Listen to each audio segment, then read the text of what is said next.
And lights, camera, action. Okay. So, what I was saying was, what I was saying was to go through the slide, and so there is a very, very tiny small topic, tiny island beside the big continent. There is a storage replica here, and I do say tiny, but when we start doing the lab, it never is tiny.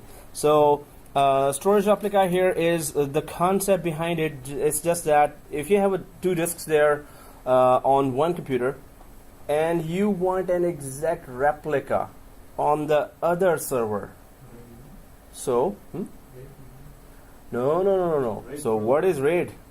RAID for local. Yes, RAID for local. But what is RAID? You know, there's a RAID for cockroaches. We use RAID, not perfume, spray. Yeah, array of independent disks, redundant array of. So what is RAID? Because we just talked about disks, and Shaul had to say RAID. So let's just. So what is RAID, guys? It's very easy and quick. So you can see here, if you go for RAID 0, so RAID 0 is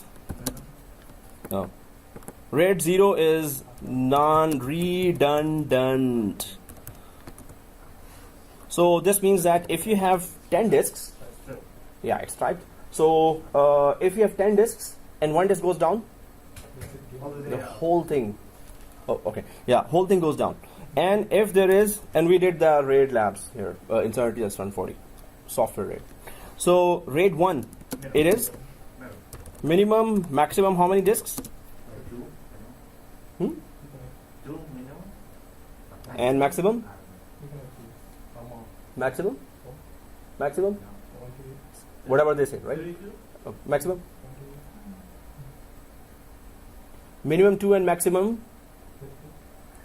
2. Okay. Hey, I just wrote it there. Minimum, maximum 2, right? That's it. Maximum is also 2. So RAID 1. No, then there are many RAIDs. RAID 10 is there. RAID 5 and 10, 01.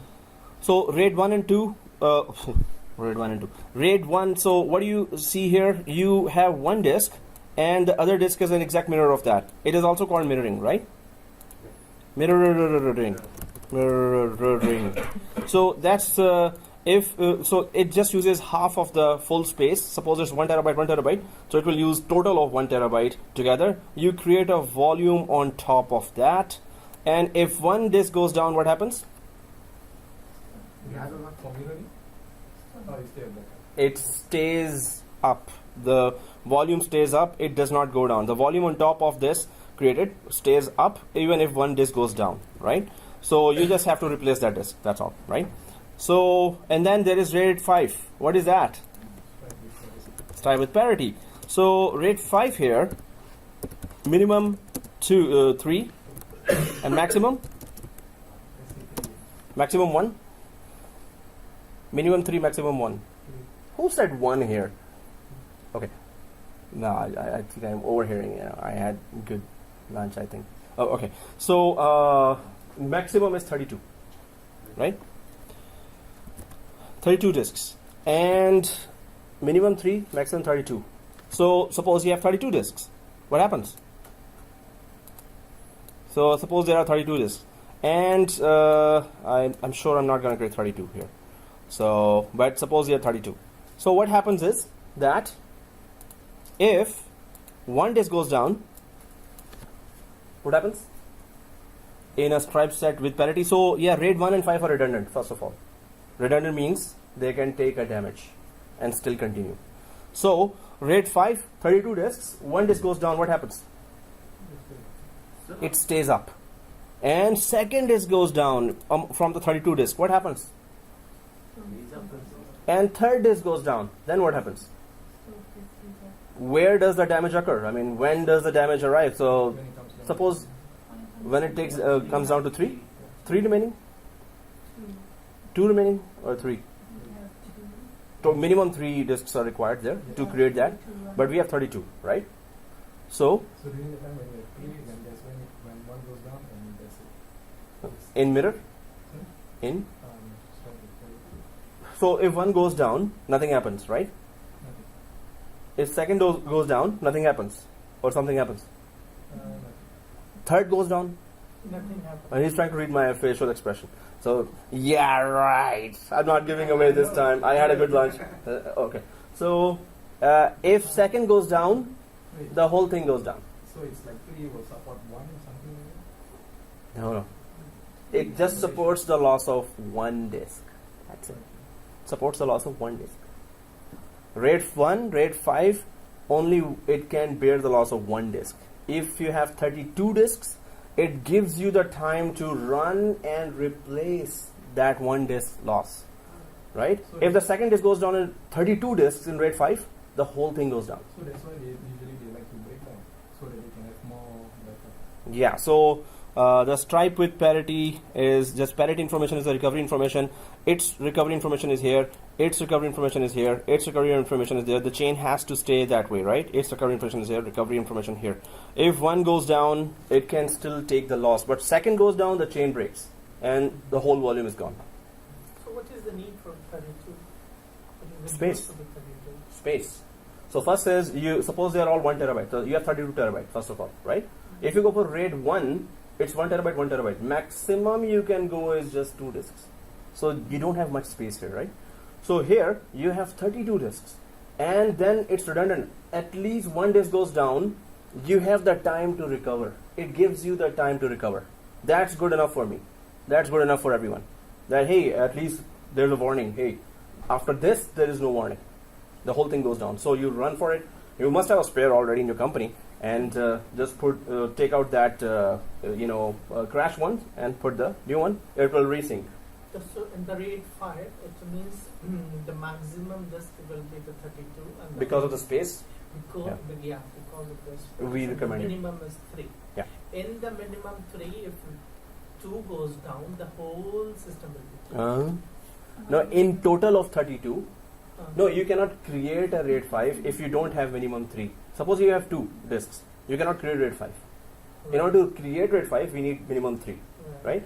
After that, if we have 4, it can take the loss of 1. Or if we have 32, it can only take the loss of 1 disk.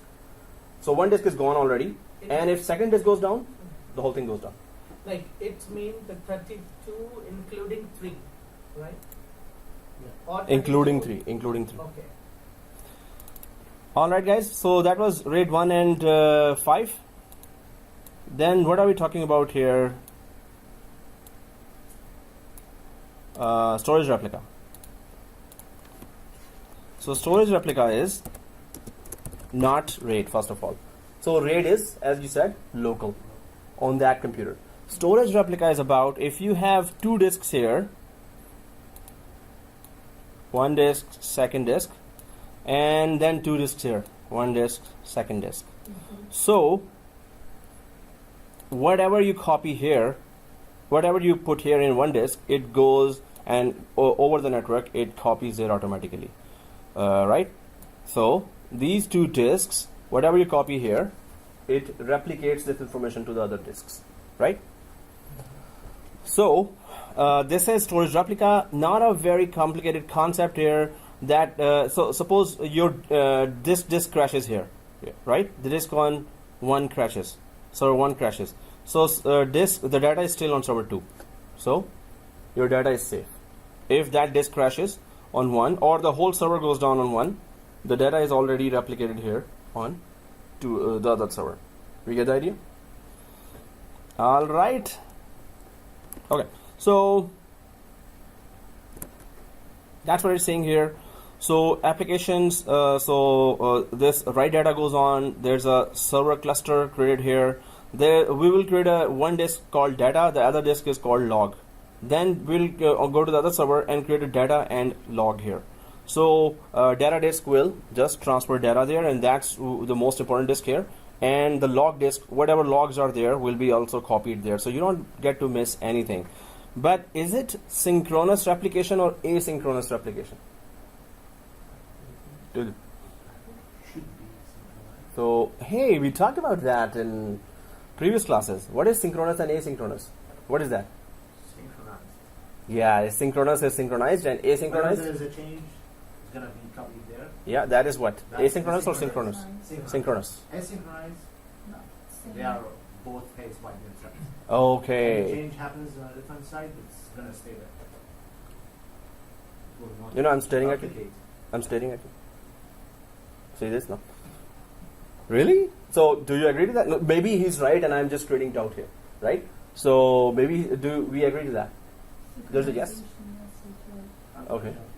You're saying he's right. Unfortunately. Well, yeah. You agree to that this statement? Yeah. Yes. Okay, that was a very scary. Yeah. But Yeah. So, synchronous is that there are two servers, right? And you are making a change in the first server, right? Exactly at the same time, its copy will be changed here as well. Exactly at the same time, you're putting a file here, file 1. The same time, its copy will be saved here as file 1. This is called synchronous replication. And asynchronous means you put a file 1 here, it's going to be saved here, it's going to be written here.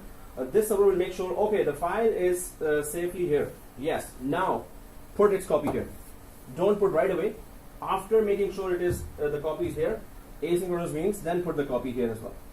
There is synchronous and asynchronous, right? Again. No. Huh? You hurt my feelings now. I'll repeat again. You said no. Oh, okay, that's good. I mean, No means no. But your explanation, like your question is no. it's not clear. That's what you're saying. It's clear, but the system, what you are talking Is wrong. is wrong. I am going home. Okay, listen. Oh, okay. So that's what you're saying. That it may be another trap. That's what you're thinking. Yes, definitely. So what could be the right thing? Okay. So let me explain again. When you put here Actually, not too a far. file. So this time confused. Oh, okay. So let me just be clear here again. So synchronous replication is what? See this? Synchronous Whatever the data in the first replication. server, it will be transferred to the second server. This is the At the synchronous. same time. At the same That's the main thing. Because asynchronous and synchronous both will replicate. Both will replicate. But the asynchronous, it will take time to Yeah. process Time. data. Asynchronous, Oh, it okay, takes that's time. That. Real time, Can you give? Synchronous is real time. Okay. live. You're watching live. Yes. Live. Thank you so much. Yes. We have other words now. So that's very good. Synchronous is same time. That's Real time. asynchronous. Okay, real time. That's also correct. Yeah, real time. Right now. Right now. Then The how much copy time- gets updated. How much time it take Like for asynchronous? asynchronous, as soon as the first copy is written, right after this, the copy starts getting the file starts getting copied there. Oh. So once it is written, it gets that confirmation with the log files, and then it starts writing on the other one as well. Mhm. That's asynchronous. It takes time. It waits for the source or the actual copy to be written first, then it starts copying here. Now it's clear. Right? Thank you. So asynchronous would be this. Synchronous replication. Asynchronous replication. So here, the first copy gets written. Once done, the second starts getting copied to other server. Yay! So what's this going towards making two centralized? So if one server goes down, the data is still safe. The server can go down, crash, right? If you don't have a copy of it anywhere else, so the data is also gone with the server, or it is inaccessible for that amount of time. You have to go to backup and restore, but backup and restore takes 4 hours, right? 3 hours, 2 hours. This is server crashes at once you have access. Yeah, it's the time saving you do with that, right? The first server crashes, the second server has it. Yeah. You can just redirect the connections to the other server. You don't waste any time. to access the data. There is no downtime, right? So otherwise backup, if there's a big downtime there to restore from backup. So guys, do we get that? Synchronous and asynchronous, including the mini class, right? Yes. Oh yeah. Synchronizing. Yeah. Oh okay, synchronizing. So so asynchronous and synchronous, right? Should So- we install it? Yes, you hurt our collecting feelings by actually we are happy. Yeah, let's go ahead. So I have one question because only one? I don't know. Is that No, it's not. So let's go ahead. Is Just it- kidding. Is it the silly question or No, it's a very good question. My question is that's how this is for this is the two server. The one server has a two disk 1 and disk 2. Second server disk 1 and disk 2. My question is that's how can the server 1 disk 1 initialize the data is going to second server to which disk? Yeah, so how would the first disk know that where to put that its copy of yes. files? Yes. Yeah, so there are commands that we're going to do in the lab. We're going to actually see it replicating. So we're going to put a file here and it will show up here. We're going to do that. So, but how does it know? Yeah? Magic. There's a magic. Yeah, that's a very good technical explanation that it's magic. No, but so we will create a command that command will tell that hey disk 1. So we're going to label those disks as well. So data disk and log disk, right? So we're going to tell that this drive letter has to copy on this server whose name is this, and the disk drive letter is D or E, and the disk label is data here as well. So copy everything from here. So the command will tell that, and in the background replication service will be enabled. Right. Replication service, the main purpose of that is to transfer data, right? But we're going to run some commands. It's going to tell exactly where to put your data, and it will tell this one as well where to put this data. So definitely, it's not. We're going to tell it to do that, and we're going to have to be. So that command will be very clear for those disks. Okay, guys. So let's go ahead and try to. Okay, install it. So we talked about synchronous replication and asynchronous replication already. So I'm just going to go ahead. And there is that failover cluster manager. You must repeat that failover cluster manager lab if you want to survive in the market for level 2 and level 3 jobs, higher paying jobs. That you must know what is failover cluster manager or failover clustering. Failover clustering is just two servers are there and one service is offered on two servers, right?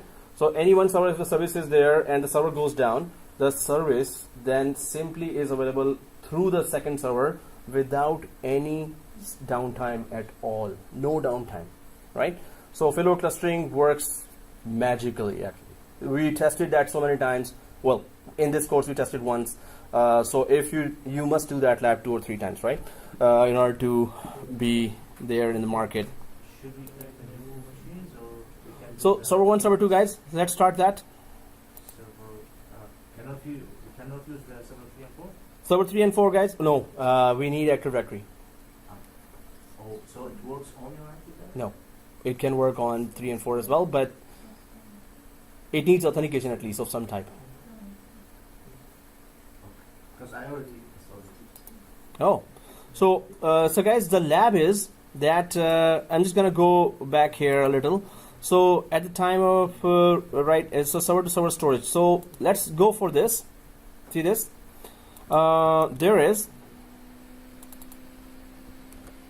We will configure Windows volume replication server to server by implementing the following steps: create a replication partnership, monitor replication performance, reverse failover replication to a replica target, remove volume replication. See, so simple. Oh, okay. So what will happen? Create a replication partnership, which means these two servers having 2 disks each, 2 separate newly created disks each, will be the replication partners. That's the first step. We're gonna tell in the command. Second thing is monitor replication performance. Yes, we can monitor by running some commandlets or go to the event viewer and monitor that. Third is reverse failover replication to a replica target. Now, what does that mean? So replication will go this way to this way, but can you reverse it? it will go basically, we're going to configure it that whatever we copy here as well. That's what we're going to do. But the boss says, no, we have 10 terabyte more disks here, and we will be putting there more 5 terabyte disks, or for any reason, no, I want the users to put the files first here, and it should replicate this way, not this way. So we can do with one command, reverse replication as well. When it says reverse replication, that's what it means. It's replication from this way to this way. Now it's gonna just reverse the replication, right? How to do that? We need to learn that too. No, so what And is two what- ways as well? Huh? And two ways as well? No, it's one way. So what is the use? Why we are replaced from one server to another server? What is the, if we can server 1 to 2, 2 to 1, both are the same thing, right? So why we are creating from server 2 to server 1? Because there could be many scenarios for that. Maybe you just bought the newer server here, and this is the old server, suppose. So this has more memory, more processing, and users are really connecting to the older server, and they're saying, hey, it's very slow, the files are not opening. So you say, okay, let's do the reverse replication, and tell all the users first that you start saving from here, on server 2 from now on, because it is faster for reaction, right? So there could be many scenarios that you may want to reverse replication. All right, guys. So yeah, So what does it what does it replicate? Files and folders. Files, whatever is in the disk. So files and folders. It replicates whatever you put. Gone. Only files. Files and folders. And folders, Yeah. But it's not related to Windows settings, services. no. So that's where failover clustering That's the comes. fail. So this is just disk redundancy we're talking about across. So it's not disk redundancy, it's data redundancy. Why did I say that it's not disk redundancy, it's data redundancy? What's the difference? The data means they data all the information where put in the server 2. So this is the data we can only the transfer data from one server to server. Yeah. So why is it not called disk redundancy? Because we are not transferring the disk physically. Disk we are not transferring from one server one. Oh, disk is not highly available Exactly. here. Data is available now. Data actual data is there. It's copies here, right? No, I know. I just think one question. Okay. Could you You don't want to ask that question? No. Okay. No, I mean, It's too disturbing for me. no, maybe you might. I'll start, Maybe you might you know. be telling them in the next slide, so yes, I'm just waiting. Huh? Really? Okay. This is very interesting, sir. Oh, So no, actually every theory is very interesting. no, you hurt my feeling. Damage is done. Previous ones were not interesting, right? No, every theory is No. very interesting. Oh, okay. Theory, but the lab is boring, right? Which will actually get us a job. Yeah. Unless you're very rich, which seems like you're very, very rich. So if you're not doing the labs, this is a practical field. So this is like theory of swimming. How to swim is very interesting, but I don't know how to swim. No, but And you're gonna be in the- class because we know that whatever the doubt in my mind, whenever I will ask you, you will give very Satisfactory answer. yes. Let me just fill that for you. Thank Yes. you. So that's why I like the theory class. Mm. Is there any feedback from what they're going to give us? So I'll send the forum link.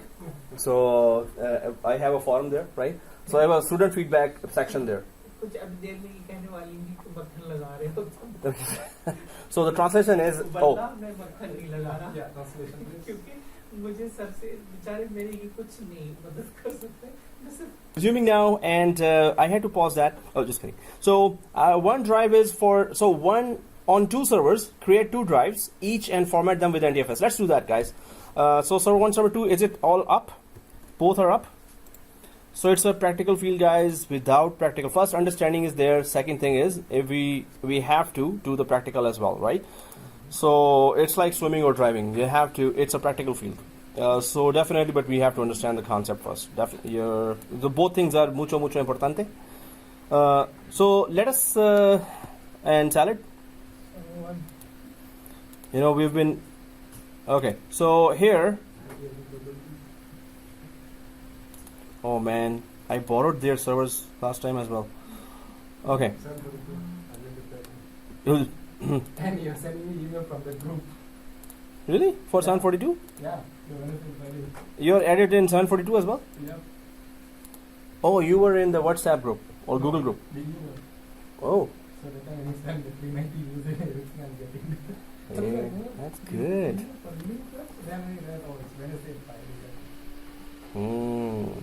So you could just email me that, Install the please server remove. one and server Once two. in a while. Yeah. So guys, let's start server 1, server 2. Let us do the labs. Let us. So it is started.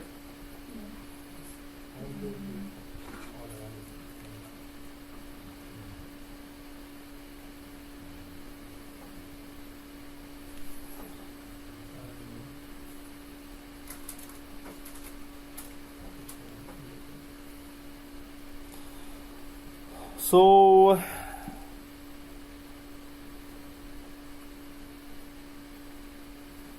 if the servers are started, let's just simply deploy that replication service. So I'm just going to log into server 1. Should we add the storage disk first or install the feature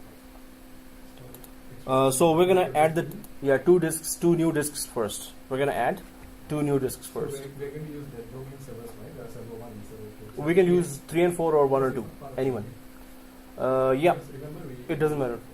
Yeah, we did the DNS lab, so that means right? for them to communicate, we have to do Mm-hmm. etc. Etc. Yeah.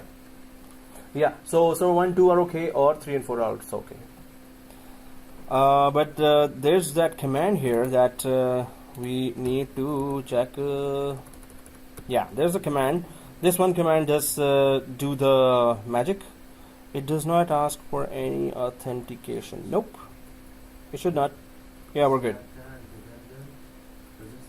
Application mode asynchronous. If it says that, oh, where is that authentication? So although it doesn't mention that, oh, you want to run the command already? No, I'm creating a new disk. Okay. So yeah, guys, here we can go for 200 GB disks. 2 disks, 200 GB.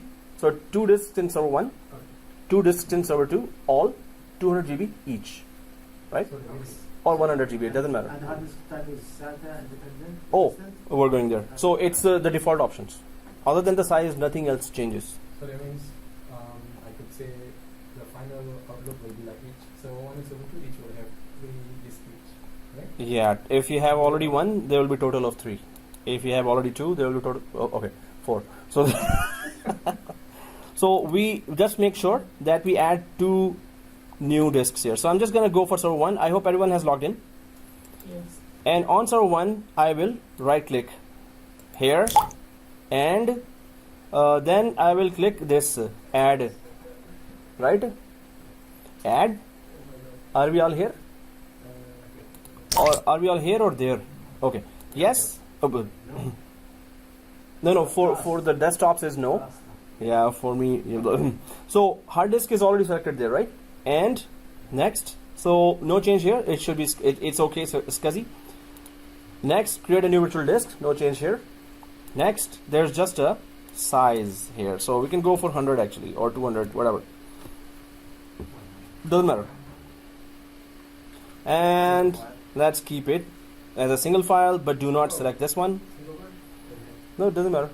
But yeah, I started going for that. So 100 and next. So that's the external name of the disk, which is okay. Doesn't matter. Click finito. Yay. No, if it's 200, it's okay. But it has to be the same on the other one then.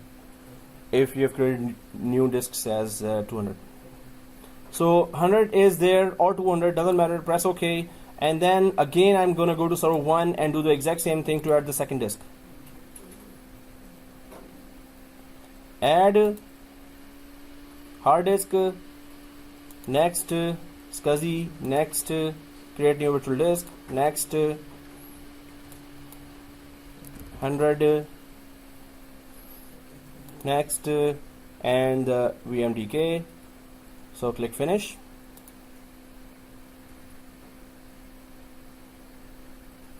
So it looks like this now. Server 1, 2 disks, 100 each, right?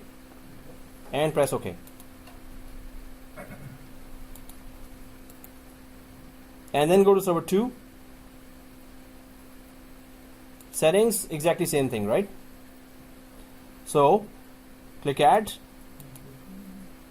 Hard disk, next. SCSI, next. Man, that was too fast. That's very good.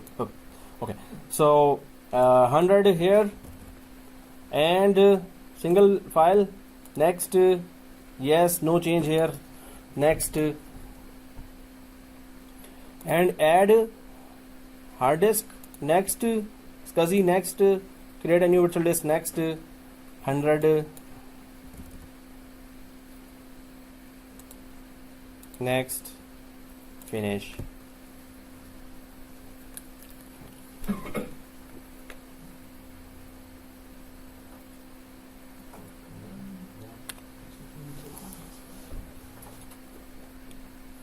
And press OK.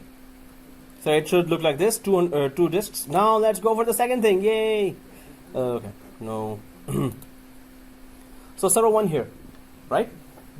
Now I'm on server 1, and this is just a morning lab. Okay. So in server 1, now if you go to this PC in server 1, you can see the 2 disks here, right? What? You don't have the 2 disks? No, why there are no 2 disks there? Because we're live. What should we do? That was a trap actually. So I wanted somebody to follow that. Yeah, you were saying? So why there are 2 disks not showing here? Because we are not flying so Replication has not been configured, right? And we haven't rebooted, right? Okay. So this means that I cannot ask question from. Are you, oh, I'm actually explaining it, so don't ask me that difficult question. So we need to format the disks. We need to format. We added the disk. Yes, disk management. So guys, here, if you have added the 2 disks, yeah. So go to tools here, this one, and go to either. There are 2 ways to do that. To do what? To format the disks. There are 2 ways. The older way is computer management and disk management, and the newer way is this: file and storage services, and then format the disk from there, right? So we are all, not old. We are very, very young people, and I'm the youngest here. So just kidding. So file and storage services. Let's go for the new way. So we can go for computer management, disk management, and format from there. But let's go for the newer way here: file and storage services, right? So let's click the file and storage services, and then go for this. Do we all see the disks? And do we see this offline and offline? So let's concentrate on the first disk and format that properly, right? So right click on this first offline disk and bring it online. Bring online, initialize, and then format. 3 things. Okay. Bring online, yes. Right click, initialize, yes. Every 2 there? Every 2? Initialize? Yes. And right click and go for new volume. So what is the difference between MBR and GPT? Master boot record and GUID partitioning table. The difference is that MBR supports up to 2 terabyte disk size. Suppose you have 4 terabyte disk, MBR cannot support that. It will not detect that disk. GPT, you go way bigger disks, lots of volumes, lots of partitions, big partitions, everything multiple and bigger, right? Sometimes then it's like Microsoft can't support up to a certain amount of hard disk storage, so the use is MBR. So this means it's MBR so it's 2 terabyte maximum it goes. So you have to create more than 2 terabyte GPT. I remember that because when I put in my old workplace, when I put in the form element, it didn't detect, it only detects up to the 2 and then when I show the partition thing, it only shows the 2. Good. You've tested it. That's good. Somebody's eating, yeah. And everyone else is hungry. And somebody's eating, right? That's good. Okay, no. So new volume here. Oh yeah, I'm a samosa guy. So new volume here. Before you begin, next, this is easy, right? Disk, yes, we're gonna select this disk. Next, 99 GB, we're going to use the whole capacity of the disk, whatever it offers, 8 megabyte for managing that disk. And next. Oh, so yeah, I changed my mind at the last moment. So now we have 100. But if it was 500 or 1000 gigabyte, I'm stuck there. So if it's 1 terabyte, still doesn't matter. But it should be same on both. So it is 200 for you, it's 100 for me. It's okay, the same thing. Okay, so here, drive letter automatically, E, and next. And this is data disk, data. We can change the label anytime, right? Yeah. Data disk, right? So and this will really help us when we start replicating. We're going to be tracking with data disks. Whatever data you put in server 1's data disk should be copied on server 2's data disk, right? So that's what we're going to track. Server 1's data disk should be copied to server 2's data disk. So we're just putting a label here, but we will use that label in the command. Hey, from this disk, whatever you copy, create here, put it on the other disk on the other server. I mean, the other disk also we are going to use the same name, right, as data, or we are going to use So we're going to use some other name on the same server, second disk. On the other server, there are still 2 disks, right? So the first disk there also will be data. Second disk there also will be logs. The same name on 2 disks on both servers, same name, right? No, but is this the case sensitive or No, no? it's not sensitive at all. Case sensitive, I mean. Yeah. Okay, so Should we apply that to the other disk as well? yeah, so first will be data, second will be log. No. So next, this is the name of the first disk, label and create, right? Next, create. And on the other server as well. So close. I'm still back here on disk, file and storage services and volume of disk because I need to still format the second disk here, right? So right click here, bring online, right? Yes. And then right click again, initialize. Yes. LOGS, logs. Right click again, third time, new volume. And next. So disk 2 is there. Next, 99 or 199 there, doesn't matter. Next. F drive is there, the drive letter. Next, volume label is logs, LOGS. It's not case sensitive. So once you have put in logs,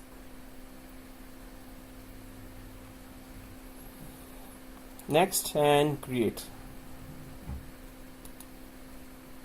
So I'm just going to go to the second server and just format the first disk, name it data, and format the second disk and name it logs. But on the first server, if you go to the file explorer or the yellow folder, it should look like this now. Under this PC, it should look like this. So make sure it is looking this, the first server, right? So go to this PC in the yellow folder down below. Yellow folder, open that and data and logs. These 2 disks are there, right? Yeah. In the yellow folder down there. Yep. Sir, I, This PC? no, this one is Yeah. you are doing the same thing now. Second one as well. Exactly same. No, but only the one, like. Only the one. So Doesn't matter. we're gonna add 2 disks there as well on server 2 here. Right? Does it matter if That's, it's dynamic disk or simple? Better same for both. If right now it's basic, right? It's basic. It's not dynamic right now. So if we want to make it dynamic, then it should be dynamic on both areas. And we will make dynamic if we want to create a volume there, stripe set with volume, RAID, or then it becomes dynamic. But we do not need that now. But if we wanted to, It's supported. yeah, it's supported. So data disks and logs here, right? We see that? Yep.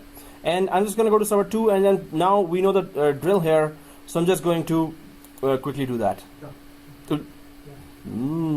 That was fast. So net admin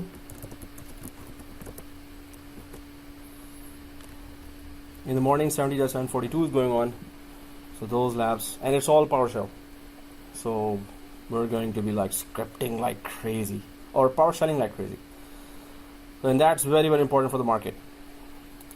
They fire only on that decision. Oh, he or she knows PowerShell, he or she does not know PowerShell, and that's it, fired. So PowerShell guy remains, person, he or she remains. So PowerShell is that much powerful in the market. So third course is all PowerShell. So in morning class we were commands after commands after commands, and we are understanding those commands. Why are we putting those commands? And well, it's very interesting. Anyway, so I'm on server 2 here, and I'm going to go to file and storage sources there as well. And I'm going to go to the done. Yeah. Oh, you're there already? You're done? Yeah. A server. Disks? Yeah. If you don't mind, can you come? Yeah. Sorry for bothering. No. Oh, my legs.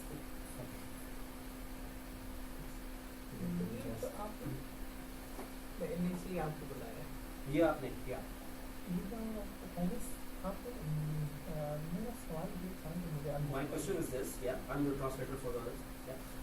It's not easy for the. You have created 2 times in a one vessel, right? In one server, 2 disks created. In the other server, 2 disks created. So these are the 2 disks on the other server. So what's the question? Oh, let me just put in the diagrams one, right? So we can track our progress. Or you can let me know what. Ouch. Okay. So here, see this? What are we doing? Let's track our progress. Yeah. So we have 2 servers here, guys. One server is this, server 1, and second server is server 2. So on server 1, we have created 2 disks, and on server 2, we have added 2 disks, added on both, right? So on server 1, we have already a C drive, which we're not going to touch because it has our operating system. The 2 disks we added are these.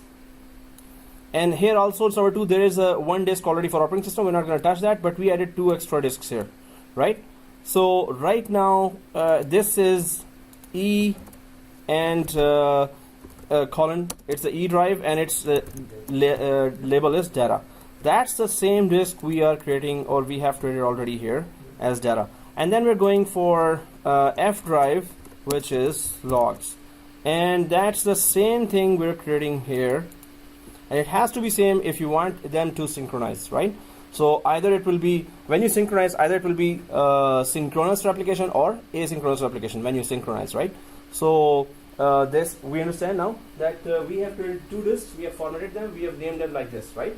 And we are about to do this the same thing. Now, once this is done, we can run the command here or here, telling that, hey, E, copy whatever you have to E here, right?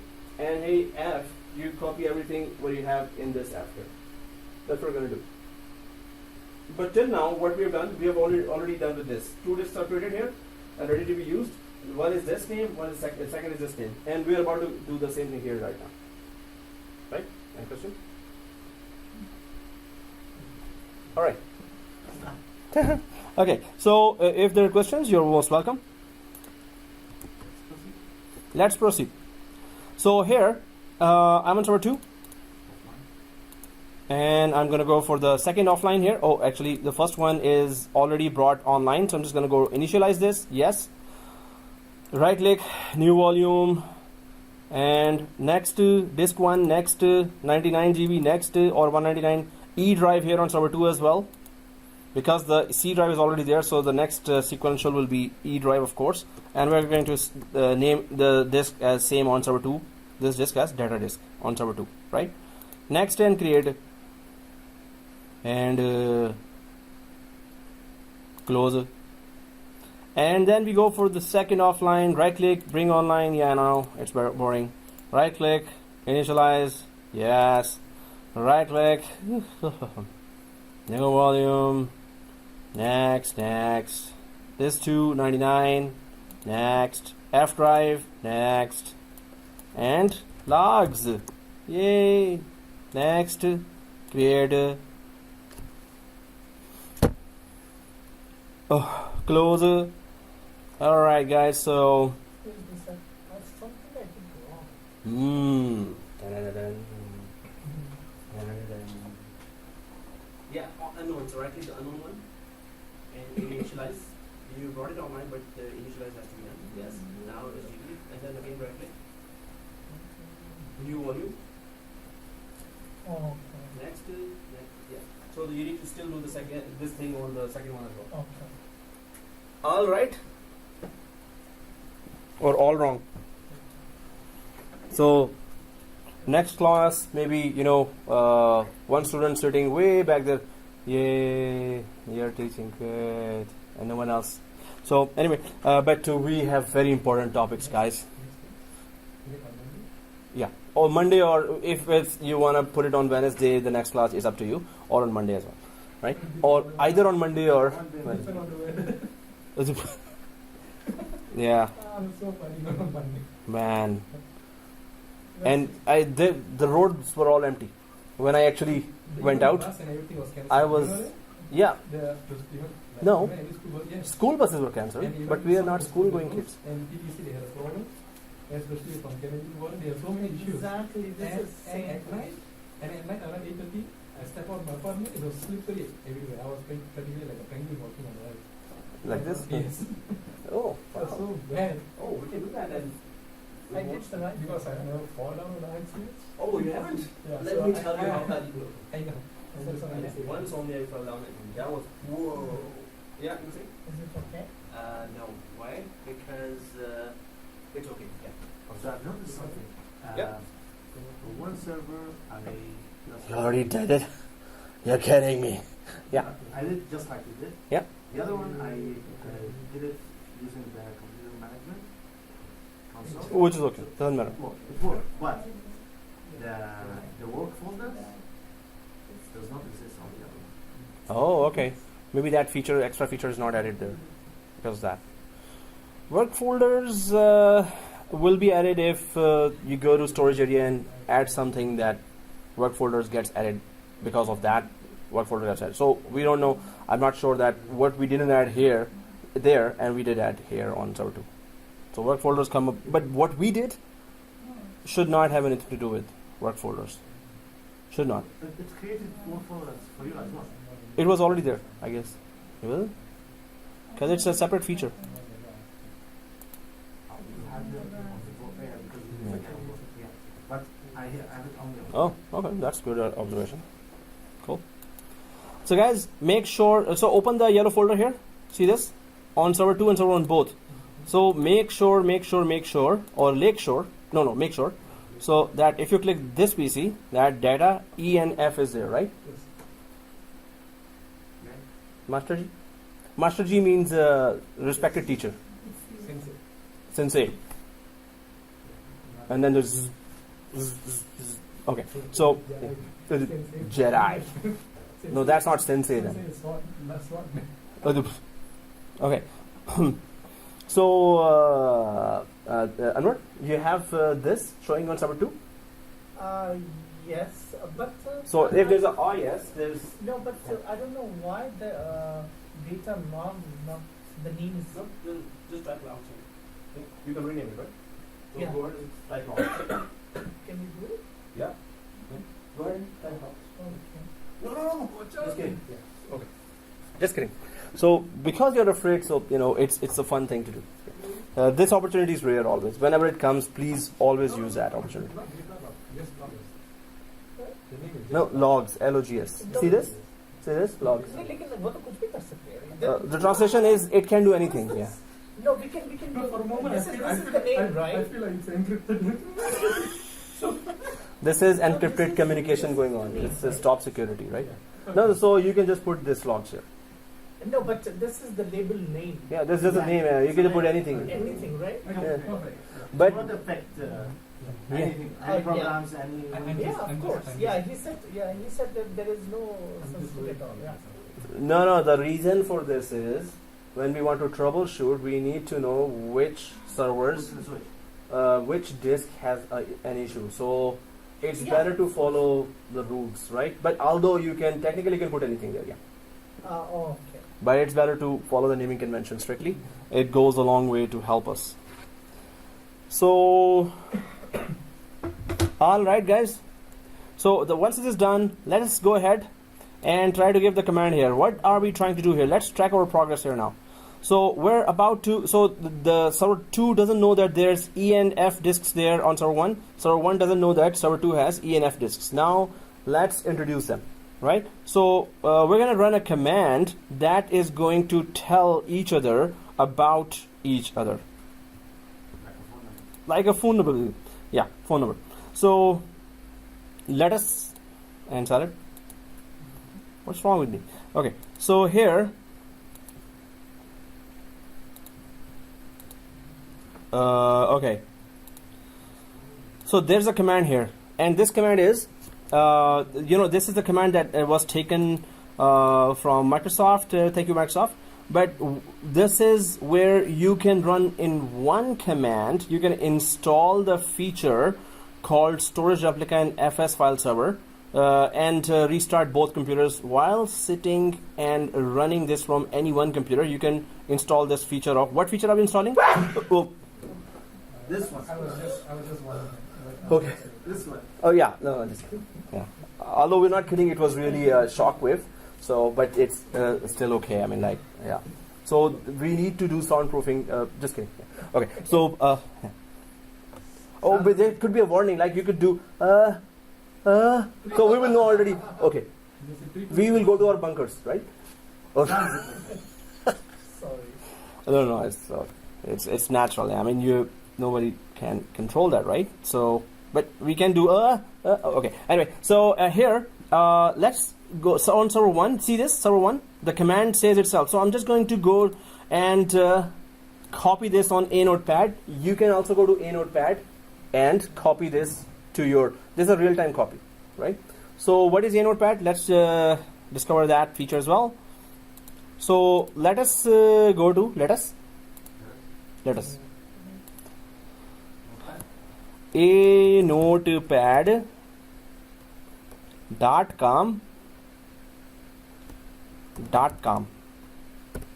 anotepad.com, and then 70-741 evening class. So what you need to do is, as soon as I click save here, now you need to be on exact same page here. So the commands are already saved, the commands are already waiting for you. Notes slash. No, just the same one. Yeah, this. So you have to exactly put this. Good. Yeah, this is it. So whenever I share anything, I'll just put it here. You will refresh the page and already there. That's Right. cool. Yeah. PowerShell? Yeah, so these are two portals. So server 1 command will run on server 1, server 2 command will run on server 2. So this is anotepad.com/notes W56M7D. W56M7D. So far you put 2 comments, right? They're not so far, they're near you, right? Oh. Okay, so far. Yeah. No. So let's go ahead. I know you're there. Oh, it's pizza. Watching people. Oh, like that pizza. No. Okay. No. So put that anotepad.com. Have you put in? Yes. Do not have education. User rights? No, you cannot. Oh, did you open the PowerShell in admin privileges? Admin. How do you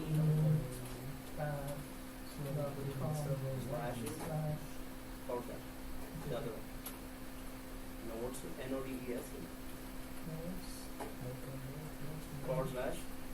And W56M7D. upload this. Yeah. Oh, okay. Thank you. Welcome. So you should be seeing these two commands there, right?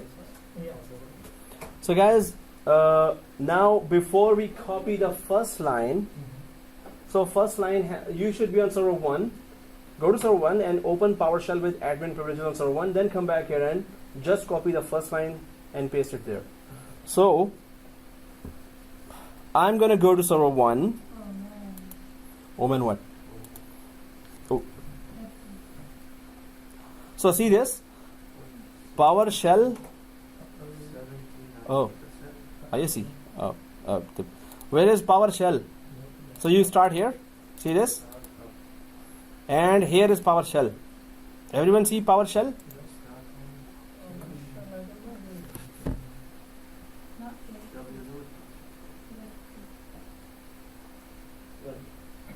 yet.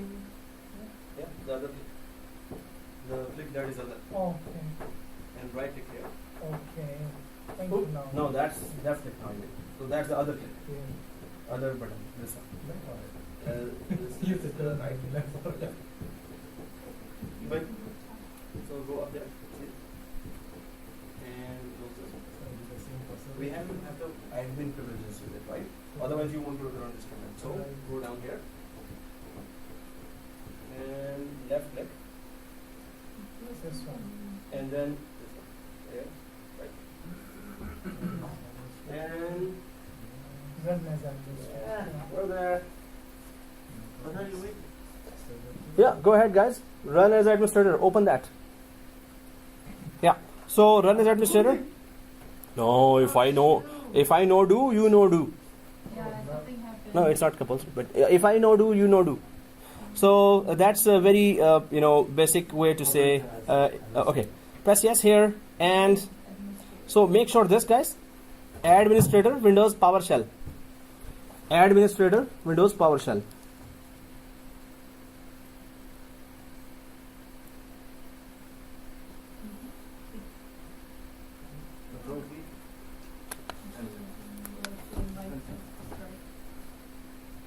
So are we all here? Okay, so let's go to a notepad, which is outside this computer, right? So this is a notepad. I copy everything here and select everything here. Do you? Okay, that would be the back home teacher, right? Do you? That's it. Do you what? Yeah. Did you copy that? Okay. So I copy. Do you? Okay. So then just come back here and right click. So right click just pastes it directly. So right click like this, right? Now, but do not right click 2 times because then it's going to paste 2 times the command. You know why it's going to be different? Actually, Yeah, each one is for a server. Server 1 is it different than doesn't server matter what name you have. 2. Server So one, server first two. line. Right, I know, I have a different server name. Yeah. It's Oh, called so put that name. So That's copy why here. it will- Copy from here. Edit that. And when you put it there, I can edit it, edit further one. that's what I'm saying. Copy from here. Paste Sorry. to there. And yeah, change the name exactly as the spellings you have there. Oh, actually I should check my spellings of the server. Is it? Yeah, server 01. Oh my Oh, god. server. Cool. That's epic. Enter. See? You should see this. I know. It says ooh. See? Ooh. Who is going on? Ooh. We do the same for server also? You guessed it. Yes. No, you listen. Computer is not going to the domain. What? Oh. I'm not. You guys didn't even see what. Whoa! It's server 1 and 2. What are you playing with 5 and 6 for? Yeah, it's you started installing my disk without realizing. It's 5 But one more thing. The good thing he did is all reversed now. So No, earlier you see it doesn't matter if it's joined or not separate versus file. yeah, you're working on server 3 and 4. Mine is 1 and 2. For this you only asked server 3 and 4, right? 5 and 6. Just join it. Five. I don't know, like the 5 and 6. remember last time we had to Just separate. join it. Yeah. It's It's is it asking for joining anything? no, it's just that education is something. Oh, I mean like here, please give it an option. What? Install Windows feature the VLRM client process. Oh. Oh my god. So it must Oh, be, no. so it must be done to a domain name. Are you working on 3 and 4? One and And the same thing we 2. did. Why were people asking me 3 and 4, 3 and 4 all the time? When you work on 1 and 2? No, I started on 3 or 4, then along the features. Asking the No, question. I kept on saying better go for 1 and 2. Yeah. Alright. Since that I did. So, I had these open, like, Oh, so so yeah. that's already why has. I asked you that question. Is 3 and 4 so fine? now I gotta do all about No, it. not really. It If you is join to overview. domain. Or I could just join them to domain. Yeah, because much of the work is done. Oh, no. So 5 and 6, the way we configured it, it has different IPs Absolutely. and it has different. But try to join the domain. If that doesn't work, then start server 1 and 2 as well and just add the 2 listings, format them all. Okay, but so far we only have done, we added the list, we initialized this, we Yeah. forward, Yeah, and only then for Joining, module. joining till where we are, yes. Right? जो बार-बार बुला रहे थे आप उनको, है ना? Yeah, this also means that he was calling me again and again. Translation. Yeah. आपको भी इंशाल्लाह सामने. Okay. So yeah, this is encrypted talk now. So guys, here server 1. And we did the same thing in So when you ran the command, did it restart? Yes. So we run the same command, same way, or not the same command, the second one. Should have come at 8 o'clock and this was- Yes, exactly. I didn't get it, but okay. Yeah. I think I forgot something. No, I didn't. What? Break? Okay. I don't mind, but I'm just saying. No, it didn't start. The time didn't start. Did the time start, Mr. Anwar? all- what? all- No, 8 to 1. Exactly. So we can take a break at that time when we have to go, right? Is that okay? Oh, Tim Horton will be closed at 8. No, just kidding. So, no, it stays open. Net admin, 12. Password. So I'm gonna go to the server 2. Yes, net admin password is small ABC, capital ABC. Keep pressing shift 1 2 3. Right? You created it, and I'm not- You're asking the question. No, he did ask me. I did ask the question. And so everyone was asking, but I was saying 1 and 2. But if you don't have, I did say yes to him. So it is all his fault. My sensei, I asked the question to the sensei. So yeah, he did ask me, and I said yes. So it's all his fault.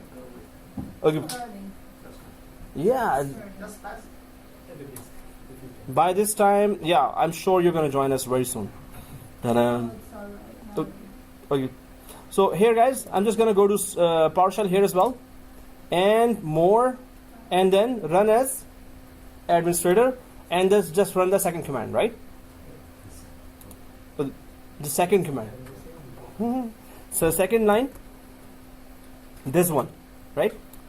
So go for the second line here for the second server, if it is opened. No, don't check me. Just get it. So copy. And save. It's too basic, right? Oh, you went ahead and there is an error. Oh, let's go ahead. That was it. Oh, okay. It's too easy, right? I thought all of us did it. Really? I thought. For whom I'm going so slow? Okay, so right click here and server 2. I'm just gonna make sure that Is that the other way than using the add features? yeah, this is the PowerShell way of doing that. Otherwise, we would have gone for click and add feature. Same thing. Exact same thing. Server 02. So guys, one more thing. Keep the firewalls off, right? Keep the firewalls off. Otherwise, the next command will not work. So Yeah.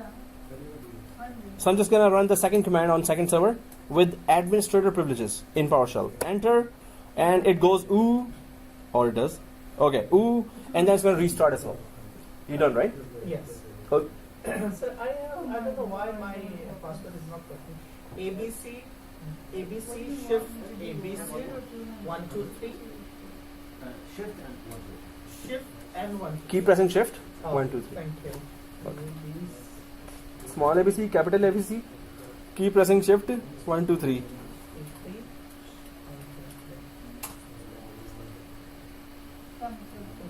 Master Ji. Without practical, how will you drive the car? How will you swim? Without practical, how will you get the IT job? resuming now, the first command is successfully run on server 1 and second command is successfully run on server 2. What did we do in this command? Oh, Yeah, Ufala. What? We installed the sound. We installed 2 features. Yes. We installed the storage replica and we installed FS file server. 2 features we installed these 2 guys, storage replica and file server in server 1, and we installed storage replica and file server on server 2. These features will help us run the next command, right? Including the management. Including the management tools, definitely. So it completes the whole command when we put the management tools there. Alright guys, so Hang on, one more. yeah, I'm hanging. No, technically. To the-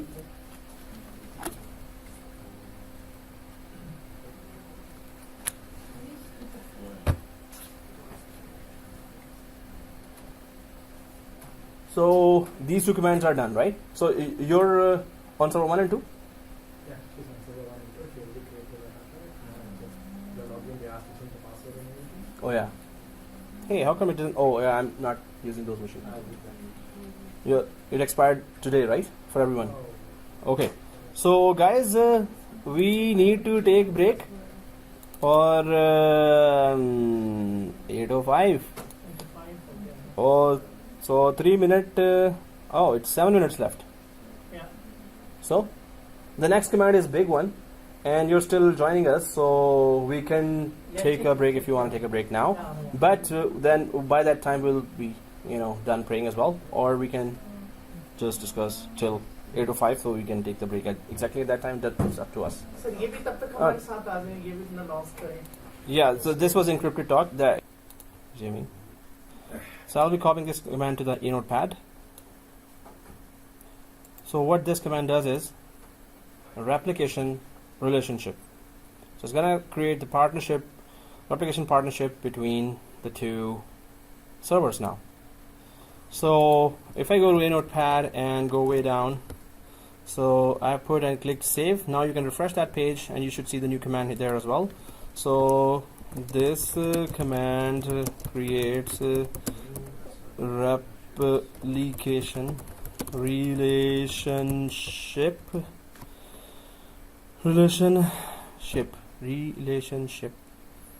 This command creates replication relationship between the 2 servers. So I'm just gonna save that up there, right?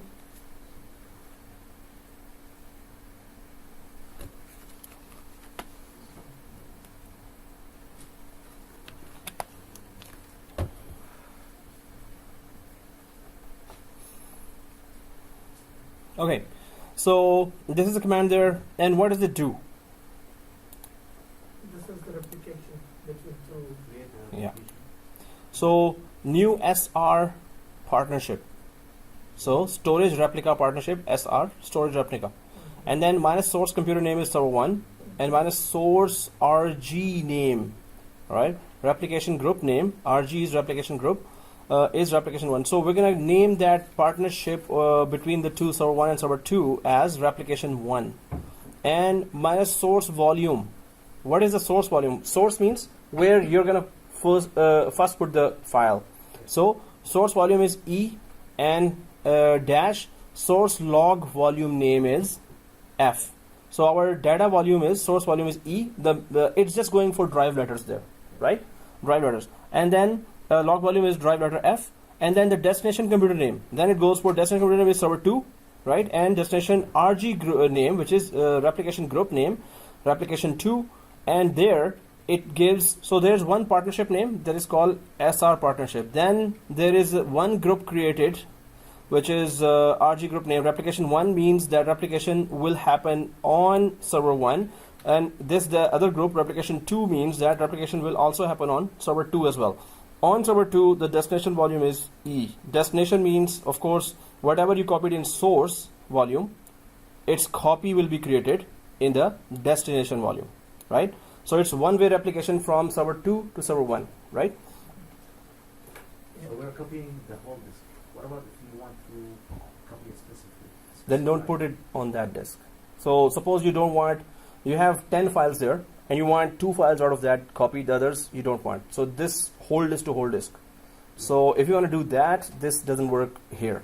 You can just manually do that there. So this is the whole disk to whole disk. So it's this whole server goes down, the whole disk is as a copy available in another server. So no downtime is there. It doesn't go for specific folders, no. So And yeah. if we do the vice versa, so we can only change the server and the replication numbers, right? Good. Yes. What you had in breakfast today? Oh, okay. Paratha anda? And the slice. Anda slice. Oh, anda means Egg. egg. Okay. So guys, here destination log file log volume name F. Now it better work. So first thing, please turn off your firewalls. Please turn off your firewalls. I'm gonna go to server 1 because it's all about communication between server 2 and server 1. If they are not communicating, it will not work. So I'm just gonna go to server 1 here and click the local server in server 1 in server manager. The firewall shows that it is off, Off, yes. but we don't trust that, right? So click on the off, and yeah, there is a domain firewall is still on. Yay. Oh well, turn it off as well. So domain firewall is still off. I'm just going to go to the left side here, this one. Do we all see that? Right? So go to turn Windows firewall on or off and click turn off. Press OK. Then we go for server 2 and turn off the firewall there as well.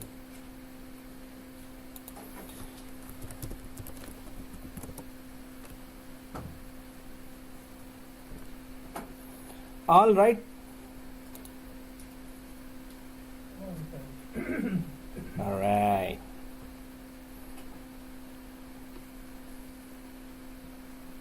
Okay, so local server here, and oh, in my case the domain firewall is on here as well. So on server 2 I'm going to turn off the firewall there as well. So the partnership, that replication partnership should work, right? So turn Windows firewall on or off, click that, and turn off Windows firewall, and press OK. Yay!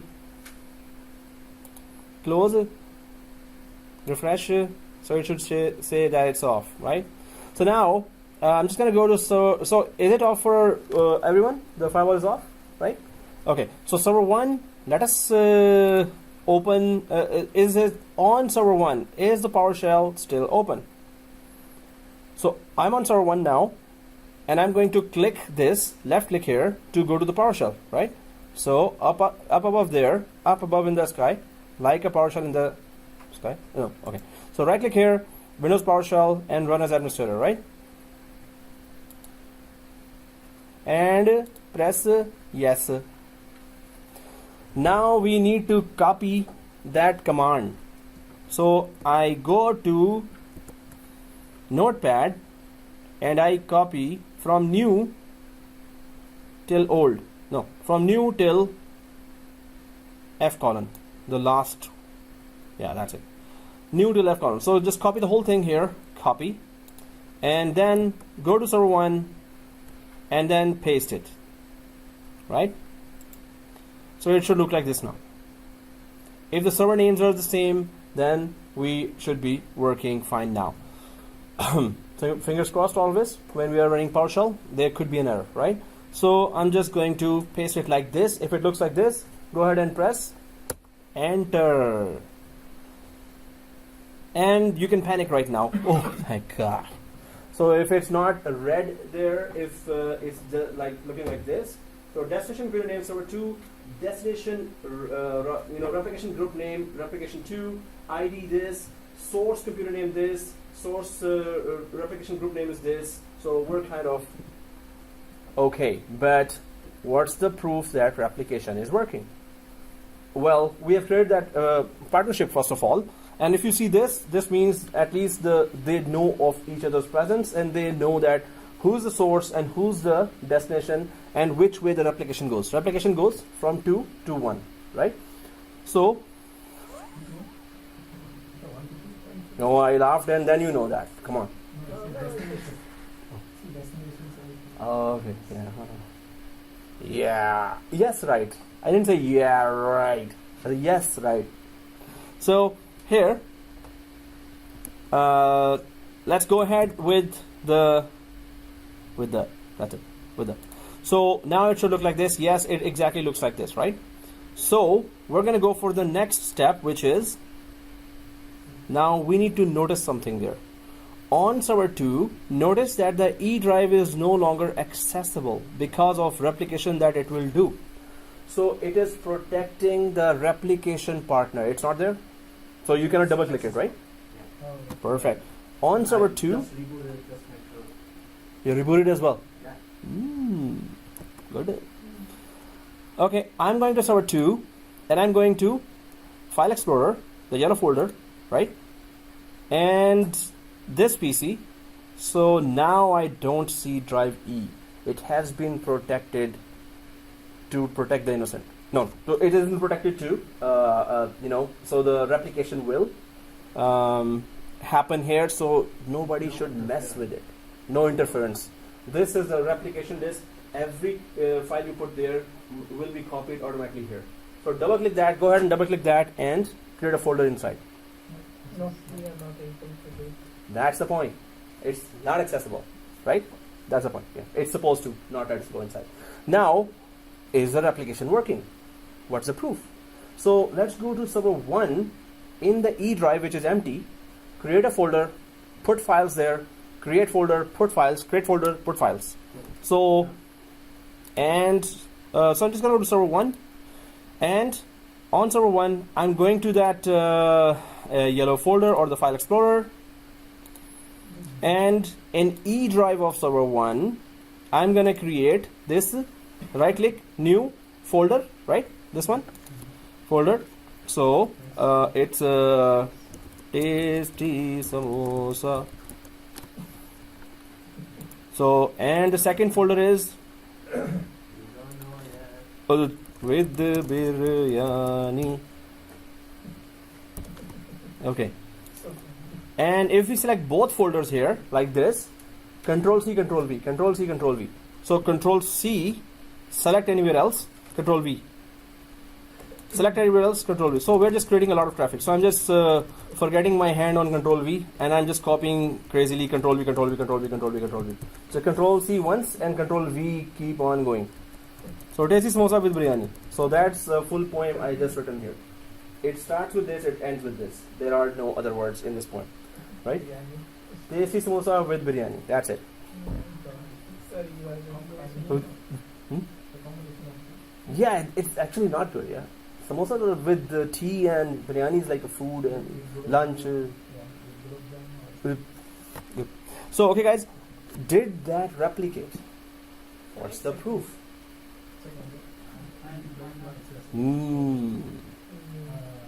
It is replicate. First of all, yes, it did replicate, but we need to have a proof, right? So is it all done? Like Control V, Control V, Control V, Control V, right?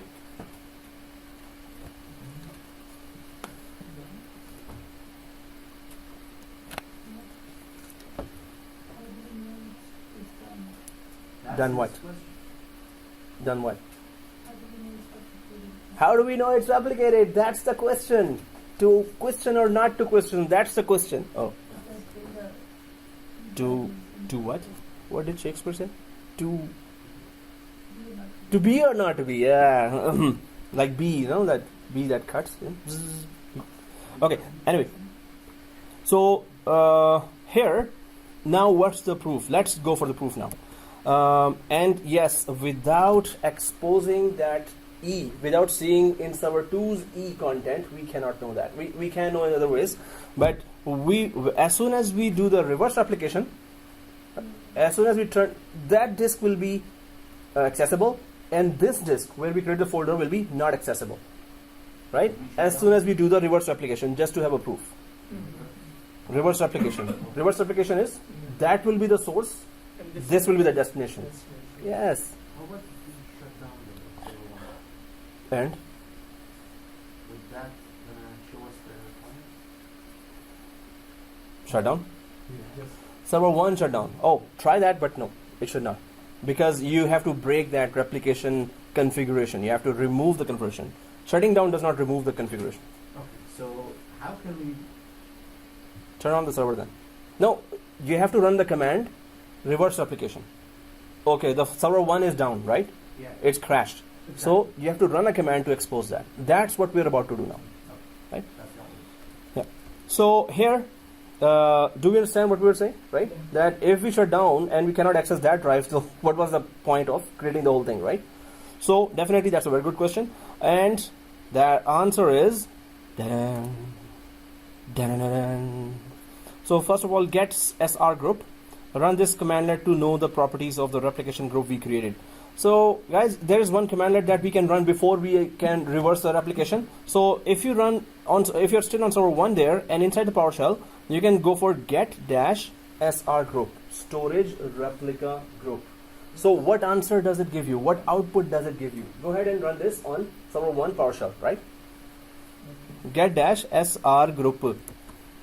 So I'll go there.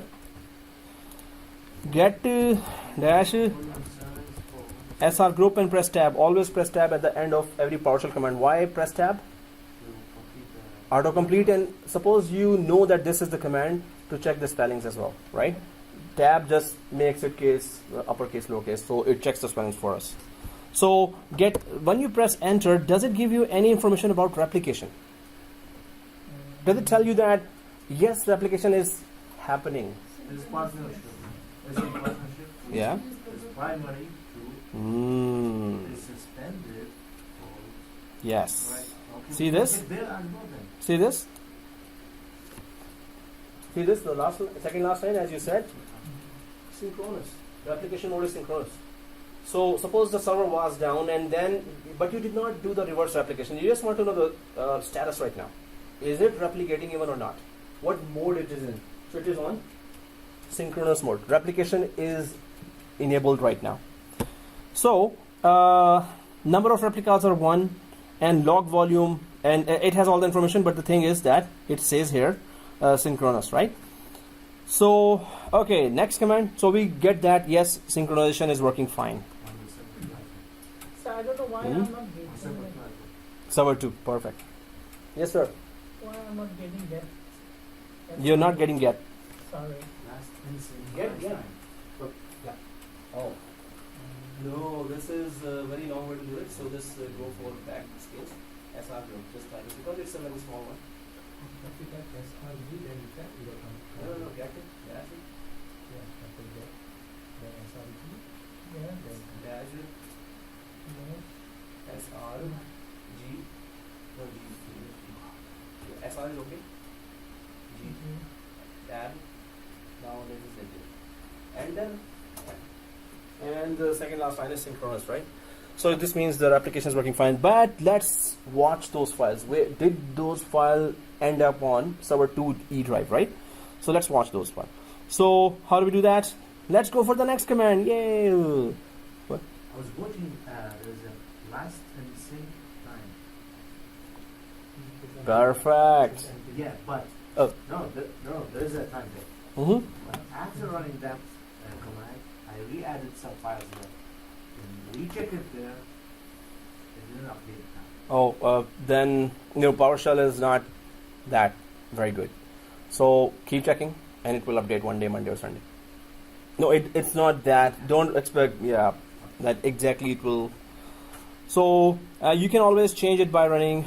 Now, what are we changing? By default, log size is 8 GB, and it is set up to run with synchronous replication. You can always change the log size as well. You can always change it by running set-sr partnership minus application mode asynchronous. So we can change the synchronous to asynchronous mode as well, which means synchronous at the same time or real time. Asynchronous, it waits for the copy to be first there on the first server, then it copies after that, right? So you can change. Right now, which mode is it? We can change it to. Why would you want to change this asynchronous? so that If we have a See big when it's file. on the you spot. don't need the traffic to be on every single time. So Okay. it's a time that It's creating a lot of traffic. one time. Exactly as you said, right?